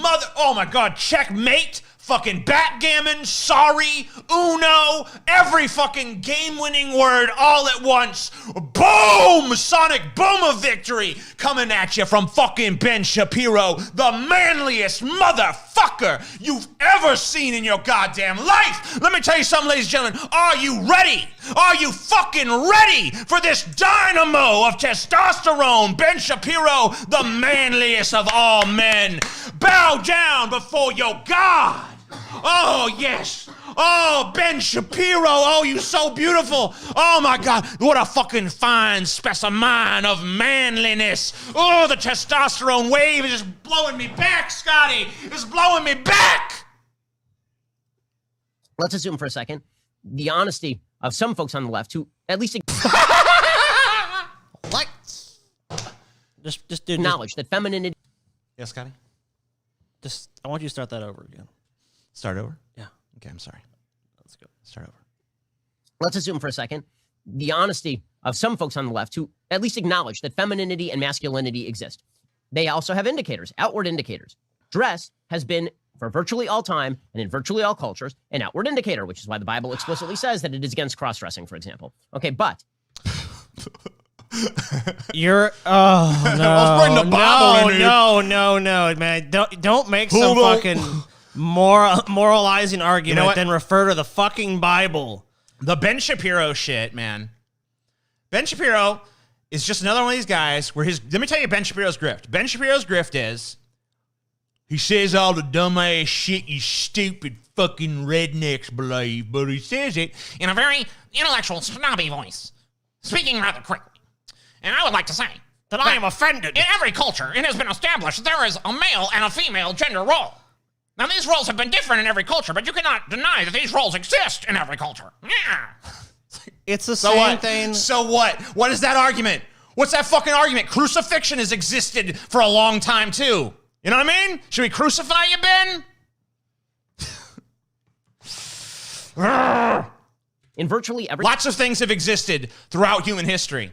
Doesn't make any of them good. Doesn't make any of them right. Doesn't make any of them fucking not worth challenging intellectually, socially, whatever.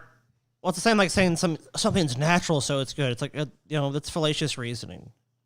Everything about Ben Shapiro is fallacious reasoning. Oh, dresses. I come from Scotland. I'm a Scottish boy. You know what my people wore? The men of my society wore dresses. They're called kilts. Pussies.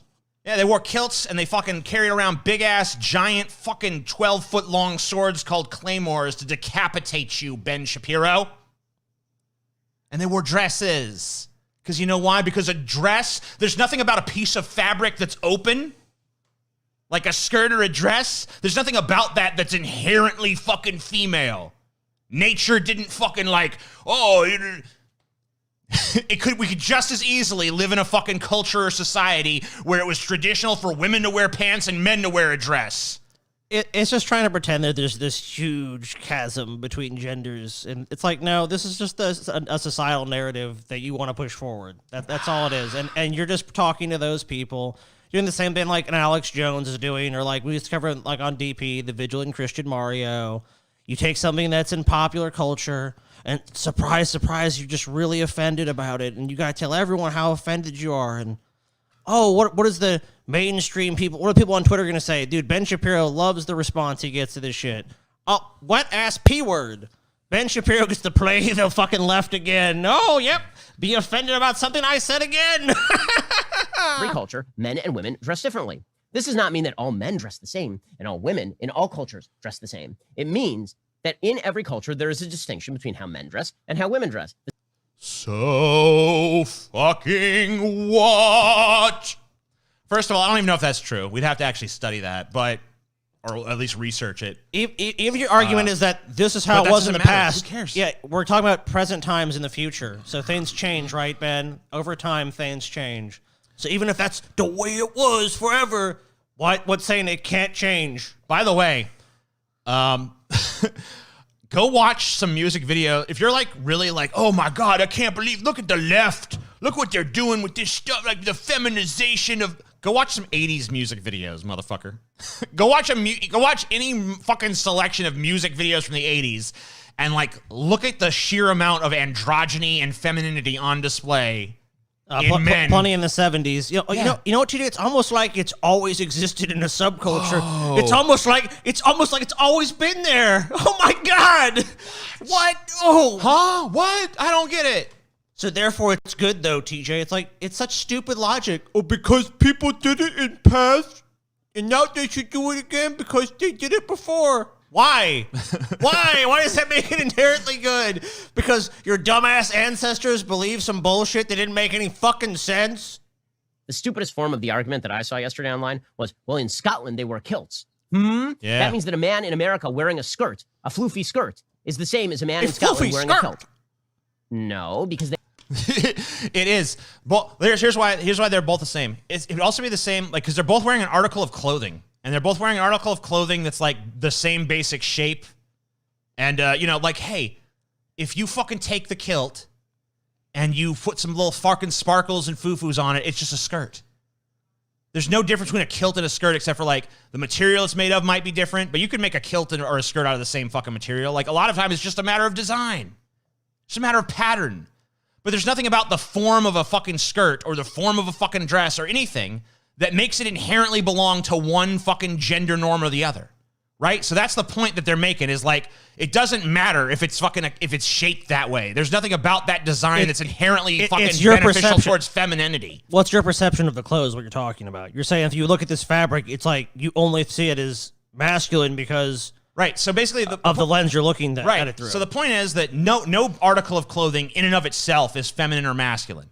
Okay. And Ben Shapiro seems to acknowledge that, but then he's saying, well, yeah, that's true, but every society has some sort of distinction between the types of clothes that women are supposed to wear and the types of clothes that men are supposed to wear. All right, maybe that's true, maybe that's not true. I don't know. I haven't done the proper research.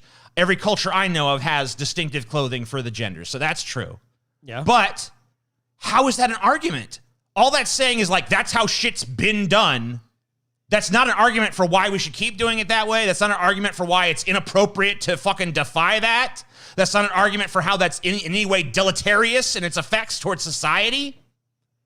So I'm looking forward to seeing if you actually have an argument here, Ben, or if you just have like, well, traditionally everyone's put a piece of dog shit on top of their head, so I think we should keep doing it. I think this new trend of people not wearing dog shit on top of their heads is fucking crazy. You know Ben Shapiro doesn't have a fucking argument. He's a bunch of hot air. All right, let's see. Hold on. Maybe he's going to surprise this guy. They Maybe also it'll surprise distinguish you. between how men wear clothes and women wear clothes in Scotland, too. It's just that men wear different clothes than men in America. It's Right. like the most idiotic thing. People are like, well, yeah, back in Roman times, men wore togas. You understand? Those were basically just dresses. Yes. And women wore a different form of clothing at the time. Women. What do they wear? I think they pretty much wore togas, too. It's probably a different style, but whatever. This doesn't, who cares? This is not an argument. So now still... You're fucking like hyper-focused on like this... The Romans! The Romans! Okay. And men were distinguishable by dress. Okay. They've always been distinguishable by dress in Sure. virtually every human culture. So? And noting that Oh, men wore now it's virtually. Okay, gotcha. your stuff in the 16th century in Britain does not change the fact that women wore completely different clothing in the 16th So what? century. What is in the Britain. point? Yes. Yeah, okay, fine. I'll grant you that, but what's the point? Right? This is a category error, you morons. Okay, fine. We're in agreement. I agree with what you're saying. Move on. Where's the point? You haven't made a point. To suggest that because men wore something Got a point? like a kilt in Scotland, that Okay. if you transferred over to America, He's would got look more nothing, dude. feminine. Got Therefore, a a point? man wearing a skirt in America Got in a point? 2020 is Got a just point, the Ben? same in the male-female paradigm. Got as a point? man wearing a kilt in Scotland in Uh-huh. 1590 is Whatever. insane No one and cares about idiotic this, and ridiculous Ben. on its face, Where's your and we argument? all know that. Where's your argument? Okay, pretending that men dressing like women is not about feminizing men is ridiculous. Because they are. Okay, yeah, maybe it was about feminizing one man. When Harry Styles wears a dress, if he's feminizing anybody, It's him. it's himself, which is his right to do. He can do that if he wants. Just like David Bowie did it before him, or like a million other fucking people who have fucking cross-dressed or experimented with fucking different styles of clothing. Also, even if that's the case, how is it inherently bad? Right, and even if what's wrong with it? Yeah, even if I grant you the premise that it's feminizing men in general, like, so fucking what? You could fucking put out stuff that masculinizes men. Like, oh, it's super masculine. Everybody has the right to present men or women or whatever the fuck concept or thing or idea. They have the fucking right to present that through any lens they so choose. As he takes advantage of now. So, I mean, he's really in agreement. If Ben Shapiro's not in agreement, then he should shut up. Right, so explain to us why that's a bad thing. Explain to us why, in your opinion, that's a negative thing for them to do, other than just pointing out what they're doing and saying, like, explaining to us the concept of gender identity, Well, if he's which everyone already arguing understands. that a popular figure can have an impact on these issues, and that it's dangerous to have an impact on these issues, then why is he even speaking about it? Yeah. His own logic falls apart. There's no logic to this. This is just fucking Ben Shapiro's grift. He doesn't give a fuck about this one way or the other. He just knows a bunch of people are talking about this, and he saw, oh, what's trending? Oh, this is trending? I can rile up my little offended squad about this. And of course, he knows he's going to get a bunch of people over here too. Oh, what Ben Shapiro said! It's like, but really, you're just spreading this video for Ben Shapiro far and wide. So he does thank you. You're welcome, Ben. And obviously, Ben, we're doing the same thing, so you're welcome. But you know what, Ben? You're just too fun not to fuck with. I know. It's just too fun not to fuck. I know, dude. Even if you're getting played, it's like, I don't care. The poop-themed anime game wants you... This poop-themed anime game wants you to care about your digestive health. Well, it seems like a fun game. So I get to figure out how my bowels work and stuff. New mobile game, Uncore, maybe. Encourages players to pay attention to their symptoms. Okay. The color and shape of your poop might not sound like an interesting discussion fodder, but if you plan to play the Japanese mobile game Uncore... Let's see if I can get it. Be prepared to chat about your scat. The game, free on Android and iOS devices, features cute anime girls who go on special missions in the fantasy realm of Utopia. The game sounds like a typical fantasy quest game, but has an interesting twist. What are you doing? If you want to earn in-game currency...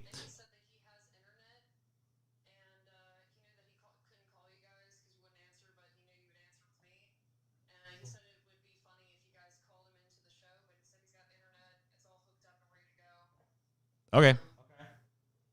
All right, cool. Yeah. Oh, so are you saying Paul's from his bunker is able to talk to us?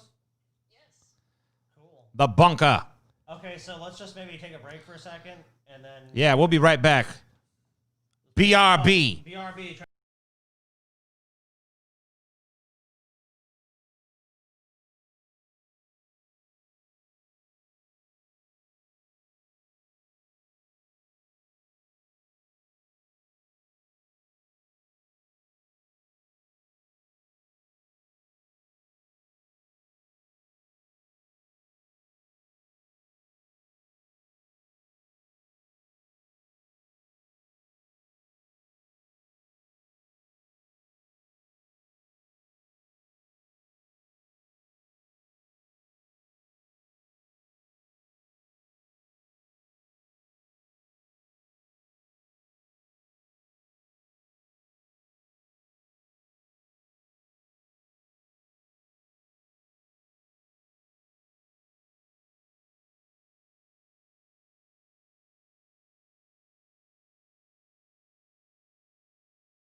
Whoa, live from his bunker In Wyoming. in Wyoming.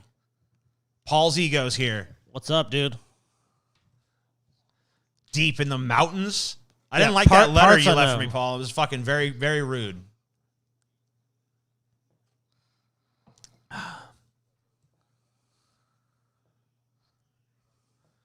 Go ahead. Yeah. It's your place.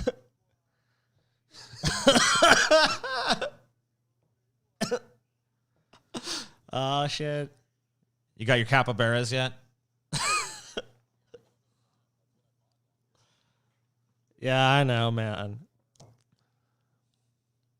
That's great, dude. Sweet. Oh, shit. You know what? Let me see if they can hear you. Hold on. Oh, they might not be able to hear me. Oh, yeah. shit. They got you now. Can't hear Paul. So tell them again. Tell them where you are so- again. Where are I'm you gonna for real, stop- Paul? Yeah, I'm gonna stop lying to you guys. Come I'm on. I'm in Uruguay. I made it. I made it. I'm out. I'm out. I'm no longer an American citizen. I've renounced my citizenship, and I'm in Uruguay on a capybara ranch. Still don't have my my computer set up yet because it's caught up in customs. They said something about something they found on the hard drive. Yada yada yada. They might arrest me. Blah blah blah. Whatever. I'm not too worried about it, but everything's cool. Yeah. Everything's great in Uruguay. What are you? So what are you guys covering today? We were just talking about your favorite dude, Ben Shapiro. We still got Ben Shapiros here in America. Are there any Ben Shapiros in Uruguay? As they say in the native language down here, no. No Ben's. Oh man. Yeah, we were also looking at Charlie Kirk earlier. Yeah, our cousin. our second cousin. Has his face shrunk any more? It looks like his face. It looks like they've started digitally increasing the size of his face. I think, much like the known space in the universe. You look expanding. You know, I don't even think that it's so much the fact that his face is tiny. I mean, it is tiny because he like all Kirks has a giant forehead, so that's just a thing. But looking at him here, I know you can't see him, Paul, but like you just kind of take my word for it. It looks like they've started just digitally putting his face on. Like, you know, it doesn't really look like it belongs on the head that they have it on. Like, it looks like they're kind of just CGing it on. I see. I'm trying to see if I can see the screen you're sharing. I don't know if that's possible via phone, because that would be cool. Let me see. I'll see if I'll try to share a screen and see if it does it. Yeah, share screens. Oh yeah, I can see it. There you go. I can see it. And I can share my camera too. Cool. Let's see here. Hold on. Yeah, see? Full screen. You can see my ugly face. I can even turn it this way, so it's like, wow. Let me put that. How would I put that on the screen here? Here, let me just do it this way. It was easier. Okay.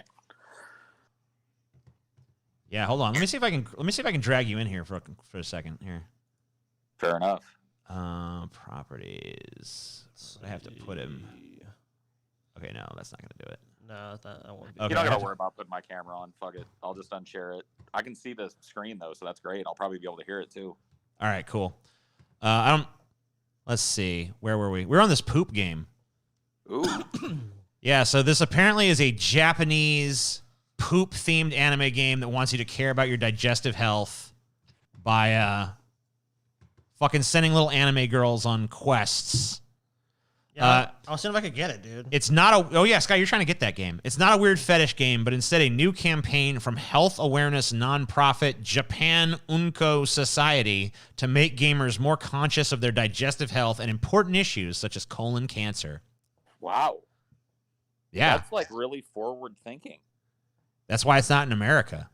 Right. That's why I know it didn't come out of any American governmental institution. Since the quality of your feces can be an early indicator of health problems, according to Sora News 24, Uncor tracks, or Uncori probably, tracks your answers, and if your responses are starting to look abnormal, will recommend seeing a doctor for an examination. The unusual game also rewards players with the in-game means to recruit characters and obtain items through its Gacha loot box drops for use in clicker game-style battles against harmful bacteria and tumors represented as monstrous slimes and demons. TJ can't get it, man.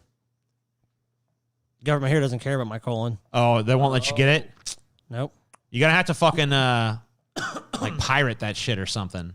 Dude, this might be TMI, but I have a feeling this thing would immediately tell me to go see a doctor because my poops are not great, dude. They're often loose. You know what I mean? They're not hardy. They're not thick. They're not like Lincoln Logs. Sometimes I get like a good fibery one. You know what I mean? Yeah. Like but it's because of my gallbladder surgery. When you don't have a gallbladder, it makes your poop like soup, basically. Yeah, poop becomes soup. Dude, I remember fucking. I don't even like usually look at my poops because I just have an ignorance is bliss approach. Plus, I don't really like the look of poop. Right. So, but like, yeah, every once in a while, like if I feel like, wow, that was a big one, and I look in there, and usually it's just like, and then other times I'll just something will just blast out of my ass, and I'll look in there and be like a fucking coiled anaconda ready to fucking strike. So, you know, you just never know. You can't tell a shit by feel, I feel like. Or maybe I'm wrong. That should be a game show. Shit feel. Oh, yeah. Someone takes a shit, and then they have to just like describe what they think their shit looks like based on how it felt coming out. And they get points. They get points based on how similar it actually was, you know? And then you can pepper the show with little like, and then you have the reveal. What did his shit look like? Yeah. You said it was a long coiled shit. You said you described it as mainly smooth. Oh, this is rabbit pellets. This is rabbit pellets. You do not win the $10,000. I'm so sorry.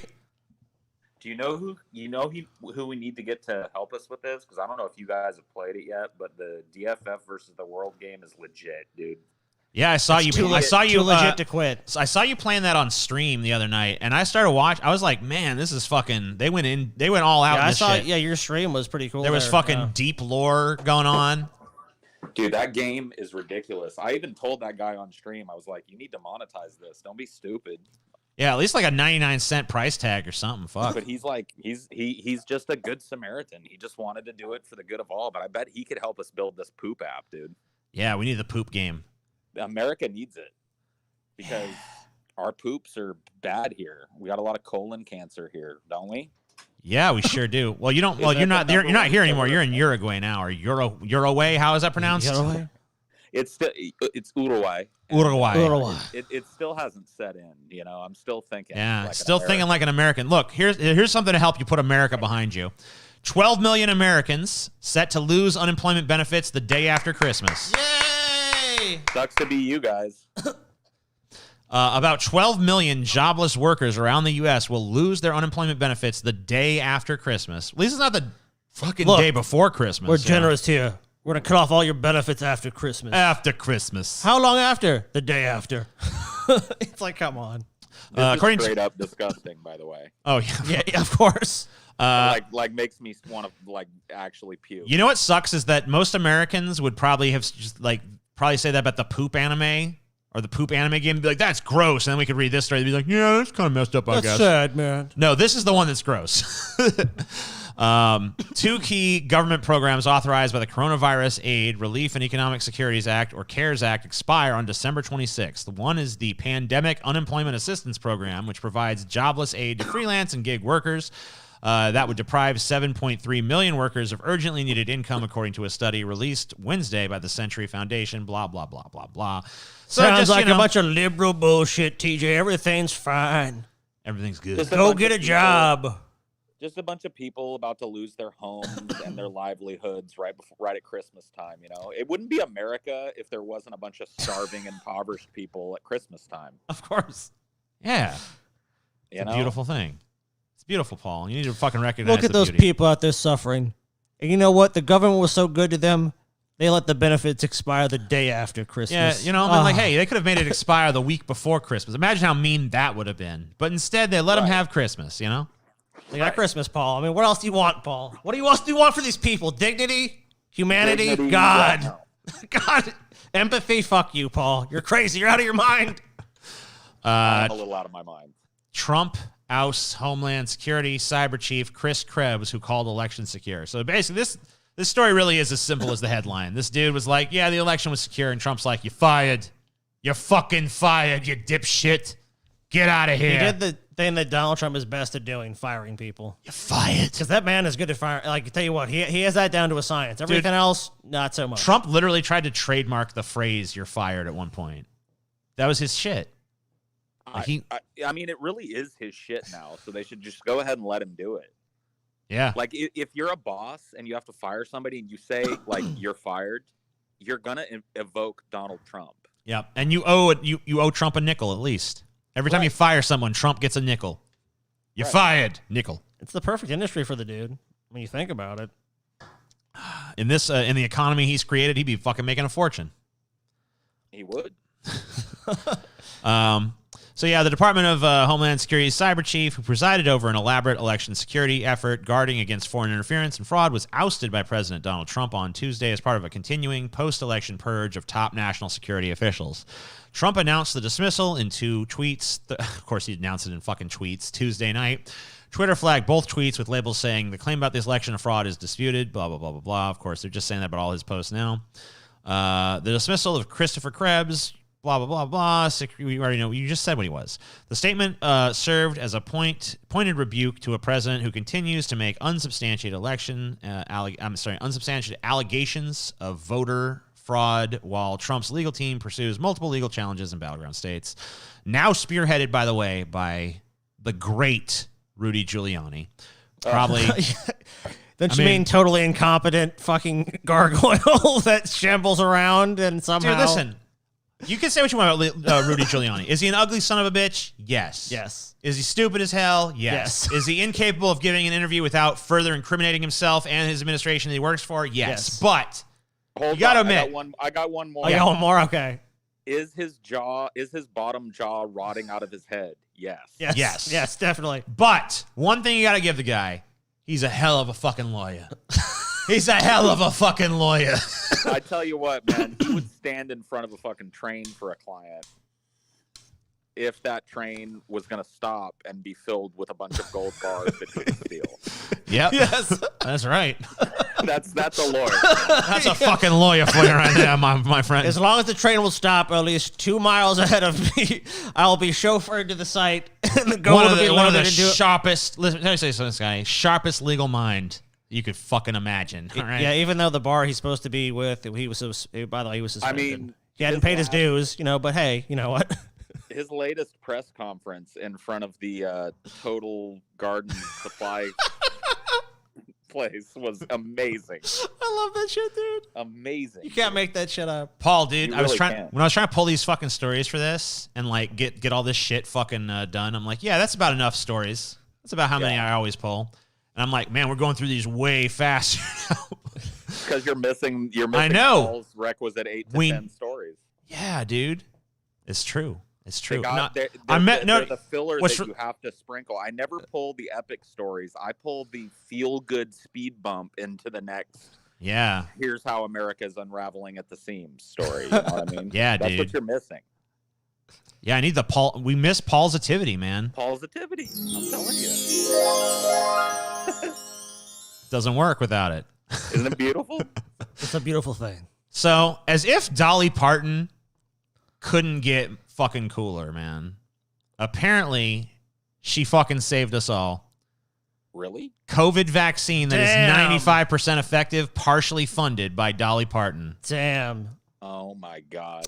Music Fucking icon Dolly Dolly. Parton has been revealed to be one of the major funders of Moderna's coronavirus vaccine, which is said to be 95% effective according to early data. In April, the 9 to 5 songwriter and country music legend posted on Instagram that she donated $1 million to Vanderbilt University's medical center in honor of her friend Dr. Naj Abumrad, a professor of surgery whom she befriended many years ago after seeking treatment for injuries sustained during a car accident. The New England Journal of Medicine's recent story about the Moderna vaccine efficacy through trials and clinical research lists the Dolly Parton COVID-19 Research Fund as a chief supporter. Parton's donation has also supported a study of convalescent plasma. In addition to being an entertainment industry superstar, she is well-known philanthropist, blah, blah, blah, blah, blah. Yeah, she's amazing. Whatever. What are you going to do? Dude, can I say something? Yes. Go Say ahead. everything, Paul. She is like the goddess Artemis or something, and her big ol' smilkies are just draped into each of our lives, and one of her nips is right there, and we can suckle from it whenever we need sustenance. You know what happens every time? Every time I learn something new about Dolly Parton, it's always something that's just like, wow, she's amazing. It really is. I mean, like, No, she is. I know, because like, No, My I totally agree. grandmother worshipped Dolly Parton, and I never understood why while she was alive, and now I know why. Because in addition to being a talented musician, because she is, whether Yes. you like country. Western music Well, yeah, of or course. whatever, she's got a fucking phenomenal voice. But in addition to that, everything that she does is for the good of mankind. Yeah. it's fucking true. It's man. fucking, not. it's legit, dude. Oh, Like, dude.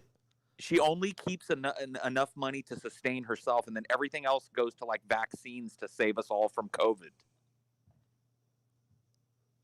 It's true. And I'm going to tell you what, another thing is, I don't remember the exact story, but like there was some story about like this scumbag manager who basically like helped her out early on, but then tried to fuck her over a bunch of times. Mhm. And Well, then he's like, rotting in hell. well, no, I mean like she even after all that, she fucking still helped the guy because she's like, I still love you, Bobby, or whatever the fuck. It's like, Oh my God. I mean, she's Damn, a fucking goddamn saint, dude. She's a fucking god. I'm an atheist. I don't even believe in fucking saints. But if there's fucking secular saints, Dolly Yeah. Parton is fucking inaugurated, man. As far as I'm concerned, It's legit, And man. now What- here she what can you is. say? What can you say, man? What can you fucking say? Donald Trump failed to fucking save us from COVID. Joe Biden failed to save us from COVID. All of our leadership failed us. But you know who fucking came through? Dolly fucking Parton. Working fucking 9 true. to 5 to fucking make America a better place. She should be fucking president. She should. It would be America would be a kinder, gentler place if Dolly Parton was the president. And she can bridge that left-right gap a little bit, too, because she's a country western star. She got a fucking theme park in the fucking redneck land, but she got some progressive-ass values. There Dude, you let me tell go. you this. I want to bridge that left-right gap with Oh, her. hell yeah. Get my drift. Hell yeah. I think I do. I think I do, sir. U.S. That's just that. I don't mean to belabor the point, but that just proves more that Dolly Parton is what we say she is, because she has big, giant, beautiful tits too.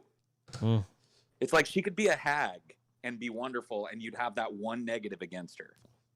Yep. But she's a porn star hot still at like 90. She's 900 years old. She's kind of got the fucking super plastic surgery face going on, but I you know don't what? care. You know it. Yeah. Paul's like, Fuck I'm it. fine with it. Fuck it, man. Let's do Dude, it. at that age, come on. Yeah, I mean, what you gonna do? There's not, you know. It is what it is at that point. U.S. nurse says dying COVID-19 patients spend last minutes insisting the virus isn't real. Oh man, I hate to laugh at someone who was dying, man, but I feel really bad for those motherfuckers, dude, man. No, man, it's not COVID, sir. It's COVID. Oh no, I'll be fine. And if I am gonna die, I'm gonna be in heaven. No, you're just gonna be. You're just dead. That's it. Sorry, bro. You're dead. Damn. Let's hear. I want to hear what the fucking context of this is. Toronto, an emergency room in South Dakota, is speaking out in frustration after watching several COVID-19 patients dying from the disease they insist isn't real, describing her job like a horror movie that never ends. In a Twitter thread that has since gone viral, Jody Doring said she has been screamed at by patients accusing her of using magic medicine, who repeatedly tell her there must be another reason why they are sick, all while gasping for air. They call you names and ask why you have to wear all that stuff because they don't have COVID, because it's not real, she said in a thread published Friday. These people really think this isn't going to happen to them, and then they stop yelling at you when they get intubated. I just want you to think about that. Someone literally, like, they're dying. You're trying to save their life, and they're, like, actively hostile and combating. You're like, I don't really have the disease. I'm fine. I'm fine. And it's like, what the fuck? Like, I cannot believe there's some people that literally take it to their grave. Like, they pretty much have to, like, be on life support or dead to finally stop being delusional about reality. Like, when they literally are suffering from the disease they don't believe in. I don't know how you do that. Their last dying words are, "This can't be happening. It's not real." When they should be spending time FaceTiming their families, they're filled with anger and hatred. It just made me real sad the other night. I can't believe those are going to be their last thoughts and words. Yeah, it really is a fucking sad story. I have to tell you guys some shit, dude. When I was driving to the bunker in Wyoming that I then flew on a CIA black flight to Uruguay on. Yeah. I went through New Mexico. Okay. Yeah. Every 15 miles in New Mexico, there was one of those, those like yellow signs that usually say like lane closure ahead. Mm-hmm. There was a sign, and it would cycle through 4 phrases. The first phrase was full reset. The second phrase was hospitals completely full. The third phrase was record cases. And the fourth phrase was stay in your home. It was the eeriest fucking shit, dude. Well, because in that part of the U.S., Paul, I mean, I'm sure you're well aware of this, like El Paso and other places, like, there's just, the hospital capacities have been completely reached. I mean, like, the media and other shit can say otherwise, but come on. If people in these, like, Republican states are saying, I guess you got to wear a mask, the reality is it's got to be pretty terrible, especially in this country. They're telling people in New Mexico right on their roadways that the hospitals are full. I'm sure they are in New Mexico. That's not a very populous state. We're on the verge of another huge spike in the winter when it's even worse. Mm-hmm. Just tons of states are going to be locking down. I can tell you right now, dude. These numbers. Look at the Dakotas, dude. North and South Dakota. I mean, it's crazy. The numbers dude, there. And those are rural states. The Midwest kind of missed out on the first couple of like big bursts of this, but now they're getting it too. At the same time that all the other places are getting it. New York City is spiking again. Louisiana is fucking spiking again. Yep, Texas, California, like Texas, every state California, actually, Nevada. Let me tell you something, all though. 50 states have seen spikes. It's not real. You're lying. Get away from me. Get away. You're lying. I'm fine.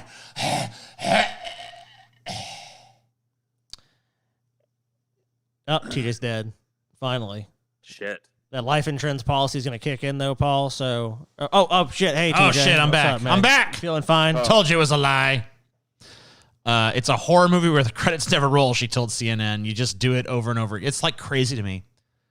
Yeah, it's like people are literally coming in and just constantly like, nope, it's not. I'm not COVID. No, oh, shit, they're dead. Or, I used to read shit about like from primitive cultures where it's like witch doctors and shit. Like they killed all the white goats because they believed that was spreading the toxin or whatever the fuck. And then I was like, what a primitive culture. And now I'm like, well, never mind. I guess mine's no better. we haven't advanced. I guess we're just as fucking dumb and backwards as any fucking tribal society might be. We're dumber. Dude, the countries that treated this like seriously are doing fine. Like the countries that locked their whole economies down and issued mask mandates nationally and stay-at-home orders and closed all the bars and did everything we were supposed to do. They knocked it out. We're beyond fucking stupid. Like But we tried everything. We tried everything. And look, even those countries they've still seen spikes. So it's like it's still a very such a highly contagious disease. Even the places are doing the best possible way to deal with it, and having a populace that's agreeable to that, they're still having problems. And so your country like this, where they're like parts of it have not taken it seriously at all, and you know that, Paul. But there's plenty of people around here that don't take it seriously. They just don't care. Okay, whatever. Dude, even the divine titty milk vaccine from Dolly Parton's Big Beautiful Smilkers, it's going to be like a year and a half before that has any effect on how this spreads through communities. It's fucking insane to me that we're doing this. Like, traveling in this fucking country right now, let me tell you something, dude. It's spooky. Spooky as fuck. I'm sure it is. Spookily wookly. Check this out. Conservatives are flocking to a new free speech social media app that has Parler. started banning liberal users. They're talking about Parler. Yeah, Parler. Everybody's doing Parler now. Last week, Senator Rand Paul and Ted Cruz both announced on Twitter that they are moving to a new social media platform. Parler. I am proud to join @Parler_app, a platform gets what free speech is all about. I'm excited to be part of it, Cruz tweeted. Many others followed suit. Parler, founded in August of 2018, blah, blah, blah, blah, blah. Everyone's fucking getting on Parler lately. The point is, pretty much, here's the fucking quote. Pretty much all my leftist friends joined Parler to screw with MAGA folks, and every last one of them was banned in less than 24 hours because conservatives truly love free speech, a user wrote on Twitter. Writer and comedian Tony Poznansky also received a ban from the app. Free speech, my ass. I literally said less than here, and I got banned, he tweeted. Yeah, but here's the thing. You're forgetting that this is when they say free speech, they're talking about only for them. Only for them. So here's the point I made on Twitter the other day that like freaked a bunch of fucking conservatives in my audience out. I'm just like, look, say what you want about Twitter. I'm not saying Twitter is like a free speech zone, but Twitter is way more accepting of conservatives than Parler apparently is of like anybody who's not a conservative. So I don't know why people are shocked about this.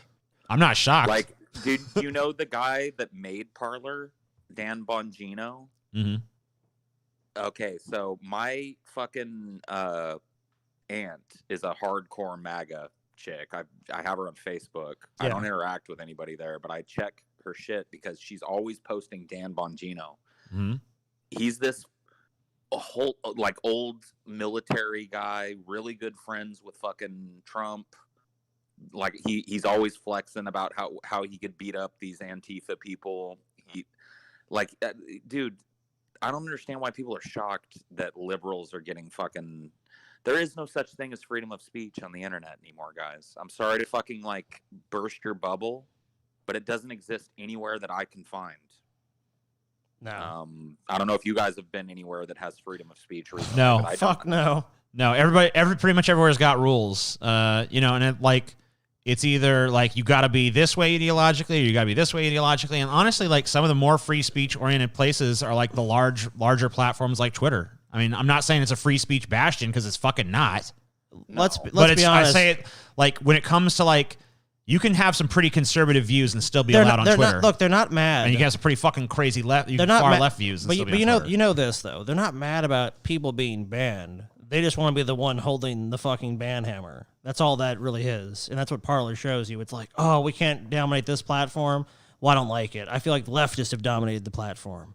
Yeah. And I can see that. Obviously, look, where they're based and stuff like that, obviously. But Twitter's not by any means like a total progressive leftist company. Maybe they like to foster that image, but they're very much playing politics with corporate centrism. I mean, clearly. The speech meter, though, on Twitter, I'm just going to come out and say it.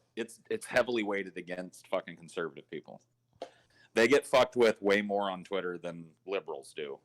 In my estimation and experience, way more of them get banned off the fucking platform than big liberals do. So yeah, but I don't really think is it because they're being discriminated against for conservative viewpoints, or is it because they're more likely to break the TOS?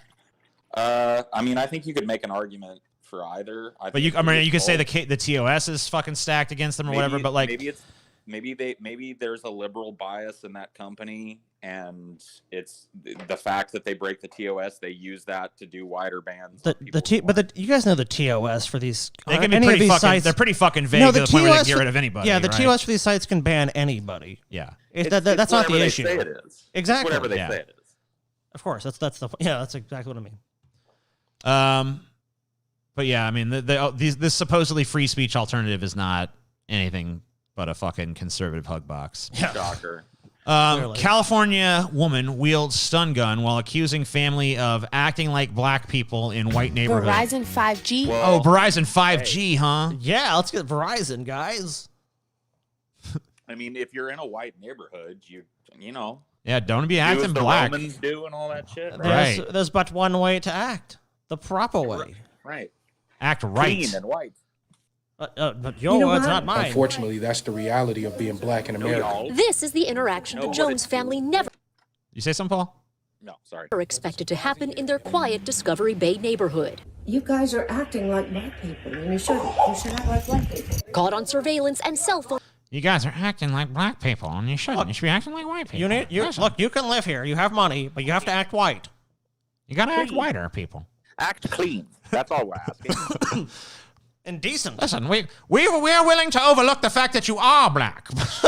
You shall not act black in this neighborhood, sir. Listen to me now. Poor kids are just as smart as white kids are. Okay? We know this. This is she kind of looks like maybe gender swap Biden, actually. A little bit. A little tiny bit, at least. Yeah, on video, neighbor Adana Dean. It's the square face. She's got a super square face. It's Biden, dude. It's Biden in drag. Black person in a white neighborhood, and you're acting like one. What if okay. Why are you... You gotta... Okay. like a white person in a white neighborhood. Who is seen holding her poodle in one hand and a stun gun in the other.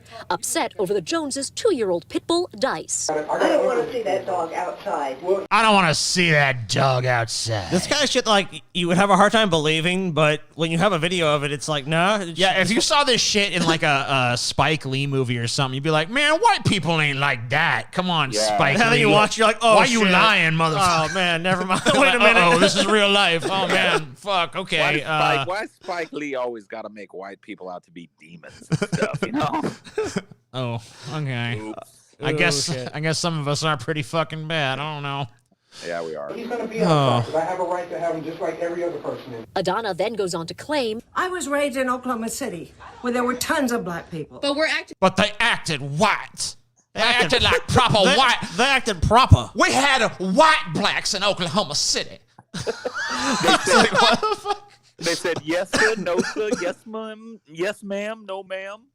They took their hats off when I walked by, and when I said boy, they always ran up very quickly to assist. And I don't understand what happened. They knew their place. What? You're acting like people that aren't normal. Normal to her is people that will lay down and submit to, unfortunately, her white privilege. The Joneses say in the 12 years living in the neighborhood, their interactions with the Deans have been pleasant, including an earlier encounter on Monday when Jarrett and his 13-year-old son Zaire took Dice for a walk. I crossed the street to get the Dean side of the story. Hi, are you Mr. Dean? Yeah. Yeah. I'd be like, no, I'm actually just visiting from my town. Yeah, I don't know nothing about this. Distant relative, actually. Hi, I'm Dion Lim. I'm from ABC7. After acknowledging Monday's incident, this is your wife, though, that's across the street. This fucking guy, man. Dude, just fake a heart attack or something. Yeah, just play dead. It's like I just feel like look at her like, yeah, we're getting a divorce pretty soon. I don't really. She just let her do her thing, you know. She likes to drink a lot. Yeah, just don't he answer declined that speaking door. to Yeah, that's true. Just like hide under the couch or something. me. This was a minor incident. And that It was minor. It's on TV now. And shut the door. TV now. While uncomfortable, the Joneses are not afraid. They say keeping calm was paramount. She had a stun gun. Had my sister, had any of them got physical, myself, with her, the story would have been, hey, this black family is assaulting, this white lady in the streets. They are choosing to turn this incident into a learning lesson for their family and all Black Americans. I want my son to grow up and be proud of who he is. And I hope that people all over the country learn from this and that they see that, like, this. All right. You're not a fucking hero for having this happen, buddy. Come on. No, but you know what, dude? It sucks that his family had to put up with It does suck. It is bullshit. No, what that's I'm saying. ridiculous, dude. Let me say something. I've talked very nebulously for a long time about race and how black people are treated. Like you hear the term used all the time, second class citizens or treated differently, right? And these are all very, very nebulous terms for what is true all over this country. I won't speak for other places. My former country, sorry. Yeah, the former country. Still don't realize it. We Still adjusting. You gotta keep adjusting, Paul. It's all good. Black folks down here in Uruguay, by the way. They're great down here. But no. This is something. It's hard to describe, but it's almost like, okay, black people are not living under Jim Crow anymore. Right. But they didn't. But when Jim Crow ended, it didn't like stop for them. They weren't just elevated to full naturalized citizens. There was a stepping ladder that happened, right? Yeah. And if you had like white people, the way that we're treated in general anywhere in this country, right? Mm-hmm. If that's the bar, black people, Jim Crow ended, and then they started on this slow kind of like decade by decade step up to that line, and they're on that step still. They're not there yet. If this doesn't prove it, like, I don't know, like, what else can you do? Who has to put up with this because of the color of their skin? Yeah, this is fucking absurd. I mean, it's lame. I mean, like, just to be like someone come up to your door and fucking chastise you for supposedly acting black when you're fucking black, first of all. Like, someone was saying this is a cul-de-sac. I'm looking at all the video evidence. I don't see any evidence this is a fucking cul-de-sac. I know that it is. I know it would be Maybe funnier it's if it was, but it's not. Sorry. Hey, go back. What? What am I looking at? There's a shot of the house. Yeah, I know. They showed the whole street back here, and it's clearly not a cul-de-sac. It's a cul-de-sac, dude. It's not a cul-de-sac, dude. How do you know? They showed the whole street at one point. The street. The street. They showed the street. There it was. Ah, fuck. Where'd it go? Ah, whatever. It's not a cul-de-sac. It's not a fucking cul-de-sac. All right, fine. It's a cul-de-sac. Jesus Christ. It's a cul-de-sac, dude. Fine, I admit it. It's a cul-de-sac. 1-800 cul-de-sac. Here's a fucked up story. There's a guy. I'm just gonna read his letter. So you'll figure out what's going on here. We don't need to read the explanations. This is a guy. He's a writer. He's written some books, some film adaptations and stuff. Okay. He's writing. There's an open letter to Disney. Dear Mickey, we have a lot in common, you and I. We share a birthday, November 18th. My dad's nickname was Mickey. There's more. When you purchased Lucasfilm, you acquired the rights to some books I wrote. Star Wars, the novelization of the very first film. Splinter of the Mind's Eye, the first sequel novel. Yeah. You owe me royalties on these books. You stopped paying them. When you purchased 20th Century Fox, you eventually acquired the rights to other books I had written. The novelization of Alien, Aliens, and Alien 3. You've never paid royalties on any of those, or even issued royalty statements for them. All these books are all still very much in print. They still earn money for you. When one company buys another, they acquire its liabilities as well as its assets. you're certainly reaping the benefits of the assets. I'd very much like my minuscule, though it's not small to me, share. So basically, Disney. Oh shit, Mickey's here. This sounds like a misunderstanding. Oh yeah, what's the misunderstanding? All we never wanted to use those properties. We just wanted to own them so no one else could use them. Oh. Therefore, we shirk any liability. Is that how it works? That's how it works in the Disnoverse. Awesome. Look, Disney did what Disney did, and you just have to accept it. That's pretty much it. Mean, he starts out his statement by saying, "You purchased. We purchased it." So, what do you think about this? What do you think about this hashtag Disney must pay that's been trending on Twitter about this guy's story? I think the people propagating that hashtag must pay dearly. What do they have to pay? What do you mean? A pound of flesh, no more, no less, no gristle, no bone, but only flesh. Okay. All right. Seems like a okay. So you know what? High price, but we'll go with it, Mickey. Hello? Oh, hey. it's Paul. Paul's back. Oh, hey, sorry. I just have to say, I legitimately get terrified when Mickey gets on here. It makes things a little stilted for me. Yeah, he showed up because we talked about Disney, so of course he had to fucking intervene. But what a piece of shit. I know, but you know the fucking thing is, like, whenever he's here, like, there's just a fucking something about that presence. You know, you feel a shadow kind of creep over the land. You know. It really fucking well, that makes my blood run cold. That shadow falls far and wide, man. They draw a lot of fucking water in this country, and they're drawing more every day. And it's like, I think to myself, like, there's no way Mickey is watching as we're doing this little obscure fucking flash fried and shit. But then, you know, he just pops up. You don't know the power that Mickey has, TJ. He's just always there. You just never know. He's always watching. Yeah. He's watching everything, TJ. The sun never sets on Disney, TJ. Haven't you heard that saying before? Yeah. It's true. Loeffler. Everything's on the line in Georgia runoff. We are the firewall against socialism in this country. Holy shit. We are the firewall against socialism. If these corporate centrist Democrats are elected, socialism reigns free. Finally, the final seal is broken. Socialism sweeps the lands. Joe Biden, radical socialist. Roll out the tanks. It's time, boys. Roll out the tanks. All we got to do is get Georgia, and then the tanks and the goose stepping happens. I love the fucking sheer determination on the part of Republicans to just conflate milquetoast fucking liberalism with radical socialism. With radical anything. Yeah. Look at Nancy Pelosi. What is radical about that woman?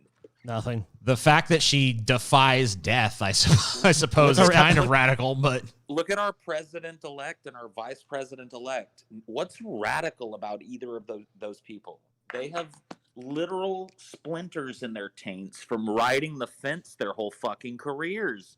Like, this painting of the left, like, we're the radical left. These people are not after us.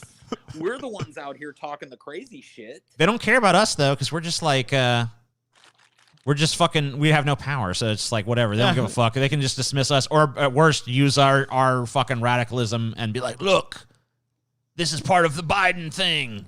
This is part of the Biden thing. Government just gonna pay for everything. That's how it's gonna be. Oh, These it's gonna radical, be the nanny. Look at them right there. They're saying they're gonna bully Biden. You guys, like, yeah, we're gonna try." That's fucking. He's not gonna listen to us at all. You better do this. Nope. Biden is not. Biden is fucking like, as far as like Biden and Trump, as far as their actual politics are concerned, they're like this far apart. Dude, Biden is already bought and paid for, so I don't know what they're even discussing. I don't know what the fuck. Like, people are acting like this is gonna be some radical fucking leftward shift in America. It's like maybe like on a few issues we go like, there we go. I moved left. You see it? Biden was bought and paid for before any of us were born. Oh, yeah. Like, the dude has been in fucking politics for, what, 47 years? Yep. 40. It's like, And if you look at his record, yeah, he's I'm not gonna try and fucking like blackball his whole career. His name has been attached to some good legislation in this country. He's sponsored some bills that seem, before you add the pork and the line items and shit, like, okay, this is a good expenditure of federal income. But he's also got his name all over the crime bill in every war that we've been in those 47 years.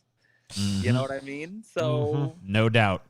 I don't understand the fright in these MAGA folk about, it's like meet the new boss, same as the old boss, man. See, what I never get about these MAGA people, or any, like, I mean, this conservatives has really done this throughout my life. I always wonder, like, how many of them actually buy into the narrative they propagate, and how many of them are just like, this is a convenient narrative for me to latch on to advance my agenda? Well, let's be fair here. The left does this shit too. I didn't understand the people that were like, oh, the sky is falling during the whole fucking Trump administration. It was business as usual here in this fucking country for 99%. Just same economy, same fucking speculative House of Cards, Wall Street, same wars, same. It's just because, I mean, really, it's just because Trump was more triggering than your average Republican. Like, people are like, he's a fucking literal fascist. He's a literal fascist. So was Bush. Bush said all the same shit. Right down to Bush being like, man, things would be easier if I could just rule like a king. Right. He said that shit. He did. Yeah. And he ruled like that. And he fucking, you know, if you want to fucking trace back the president who really fucking made the executive order what it is today, it was fucking Bush. Well, he was the one that established the current war powers of the U.S. president, who had none before this. And he's also the one that fucking passed the Patriot Act, which is like totally fucked us. I mean, like a lot of the fucking horrible shit we're dealing with now, like Trump is really kind of, in my mind, at least to some extent, a fucking major symptom of fucking Bush and his presidency. Oh, he's 100% a symptom, but he's also, and this is something that we have to fucking be honest about, he's also a symptom of weak-ass, milquetoast, centrist liberals. Oh, fuck yeah. What happens during an Obama presidency or a Clinton presidency? Everything that's bad about conservatism strengthens and continues.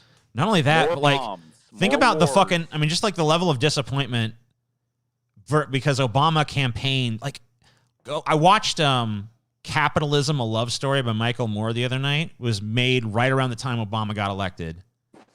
And like, there was like this, like, it ends on kind of like this happy note of like, Obama, you know, Obama, maybe he represents a new day. And I'm like, so like, think about like when you fucking overpromise and underdeliver on the level that Obama did. I mean, I'm kind of glad at least Biden didn't make any grandiose promises he wasn't planning on keeping. Like, he pretty much just like, yeah, I might do some healthcare or something. I don't know, maybe. We'll see. He made a couple. He talked about multiple trillions of dollars for climate change. Right. I'm sure that his climate change plan will be like, we're gonna give Exxon a fucking bunch of money to see if they can figure it out. Like, that's gonna be the plan. So see if they can find a place that's not as close to the U.S. to drill for oil. Damn, good idea. We're gonna see if there's any oil on the moon. Oh my god. Oil on the moon. Who cares if we fuck up their environment? That fucking moon might just be a big old ball of oil with a thin patina of rock around it. You Who never knows? do know. Gotta go up there and drill and see. You never know what's at the center of a Tootsie Roll Pop till you take X licks, you know? Yep. We gotta go up there and take some licks. There's oil under them there craters. Oh, man. So ridiculous. I don't know, man. We live like, dude, I know we've said this before on the show. We live in the dystopia we've all feared all our lives. It happened and we didn't notice. Dude, so I'll tell you what happened with me is I was watching RoboCop. And every time I watch that movie, I watch it every like 5 years or so, I think. Yeah. Every time I watch it, I'm like, we're a little closer. We're a little closer. We're a little closer. Been in it. And now the last time I watched it, I was like, we're here. The last time I watched RoboCop, I realized something. I think it was like a year ago.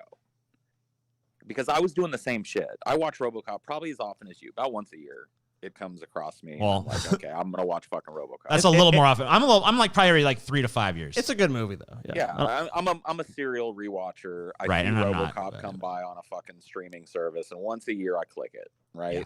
And I do the same shit that you were doing. I'm like, well, we're a step closer, step closer, step closer. The last time I watched it, about a year ago, I had a realization. The only thing that's different between this movie and reality is Paul Verhoeven and his fucking stylization. Because if you rip away all the stylized shit from RoboCop, we've been in that since I was a kid. Yep. It's a total fucking shithole slum police state, eaten alive by drugs, where the corporations run everything. Everything's filthy with corporate money. The big fucking robber barons own it all. It's like, what's different? Paul Verhoeven. That's what's different. Okay? Yeah. Yeah, his personal sensibilities running the whole show. American Jesus. Right. That is RoboCop, yeah. So, let's take a look. I guess we're actually out of stories, but I can go to the chat. So we're doing this. We're doing this live. Might as well see what the chat that's thinks. kind of dope. I know we've been talking about doing Flash Fried live for the patrons, so it's good that it's working out, and I hope they like it. Yeah, we'll see. Yeah. What do you guys think? We got 379 of you watching. You call it a boring dystopia? I don't think it's that boring. It really isn't. It's a completely terrifying dystopia. Well, you know what? I mean, I agree more with that. The thing is, the younger you are, the more you just look around at the status quo and go, this is fucking dumb. It's not. Sometimes it takes a little while for you to be like, actually, this is really incredibly fucked up and horrifying. Right. Which it is. Yeah. Yes. It is a terrifying thing to think about. It's just got this really boring milquetoast suburban blanket thrown over it all, so it's kind of tricky. Because person to person, place to place, it all looks normal. But once you look, but like, what's normal? Nothing is what it seems, Paul. Nothing is what it seems. Well, it's the veneer. I mean, I think people, in civilizations cooperate because they ultimately realize, it's better that I'm not just rioting in the streets. I love the person who's like, so we're going to get... Sorry. I'm saying, and of course, it's like we've talked about this before so many times, like, as long as things can function to some degree, that's what you'll get. You won't get the, hey, you know what, let's burn it all down until there's just not enough left. And if we look at what's the trajectory of the planet, that's where we're heading. So hold on. I love this Isaac Fowler's comment. What He's is like, it? so we're going to get cyborgs? Awesome. I love that you think that cyborgs are something that you are going to get. Yeah, like, hey, dude, here's a cyborg for you. No, here's the proper phrasing. They are going to have cyborgs. Yeah, dude, you might okay? You might get a cyborg to point a futuristic gun at you and threaten you. But you're not going to own a cyborg, bro. Even if you do, the government's going to own... By the time you get to have a cyborg, it will be like the most obsolete, nerfed fucking cyborg there is. It'll be a totally fucking weak-ass bullshit cyborg that doesn't do shit. Yes. You don't get the cool stuff, dude. That's not the way this works. That's not... Look around. This dystopia does not work that way. You get plied with sex and TV and the internet, and you get to go, that's the cool stuff. And then all the real cool stuff is reserved for the rich. Yes. As it usually is. Another 10 years and we'll be in Paul Verhoeven's version of the world. We're already there. The point is we're already there. The only thing we're lacking is his like stylistic sensibilities. Yep. Like corporations control everything. Check. You just go down the list. It's fucking even right, like people are like, well, we don't have RoboCop yet. It's like, yeah, we kind of do. Yeah, we do. He's like a drone, or he's like the little fucking bomb thing that goes in the fucking building. Like, yeah, we have him. It doesn't look like RoboCop. It doesn't have Paul Verhoeven's stylistic sensibility about it. But we've got the big giant robot that busts into the room and clears it out, and we've got the big bomb sniffing robot. We've got unmanned aerial vehicles that take pictures and drop bombs without being told what to do. We've got, Hellfire drones that shoot missiles without being told when to shoot them or how. They know they have the operational thing planned out. We've got it. It's here. Yeah, it's 100% not here. Paul Verhoeven. It's not nuke. It's crack and fentanyl. It's not RoboCop. It's these other things we're describing. It's not what's the corporation called? Omni. Omnicorp? Omni Consumer Omnicorp, Products. It's not Omnicorp, it's Disney Corp and fucking Halliburton Corp. Amazon, you know? yeah. Amazon and Boeing and all this shit. They own it all. So it's like, I don't understand. Yeah, and well, I do understand because I was under the fucking ether for a long time too. I was like, oh man, we're getting there. We're getting there. Pretty I'm soon. Paul's like, I'm the little engine that could. I think I can. And you got over the mountain. You're like, wow, everything's gonna be great over there. Oh wait, it's bullshit. It really is that way, dude. If you strip away all the style and just look at like, okay, what's Paul Verhoeven's America look like? Drugs run rampant. Check. Inner cities rotten. Check. Homeless, crime out of control. Check.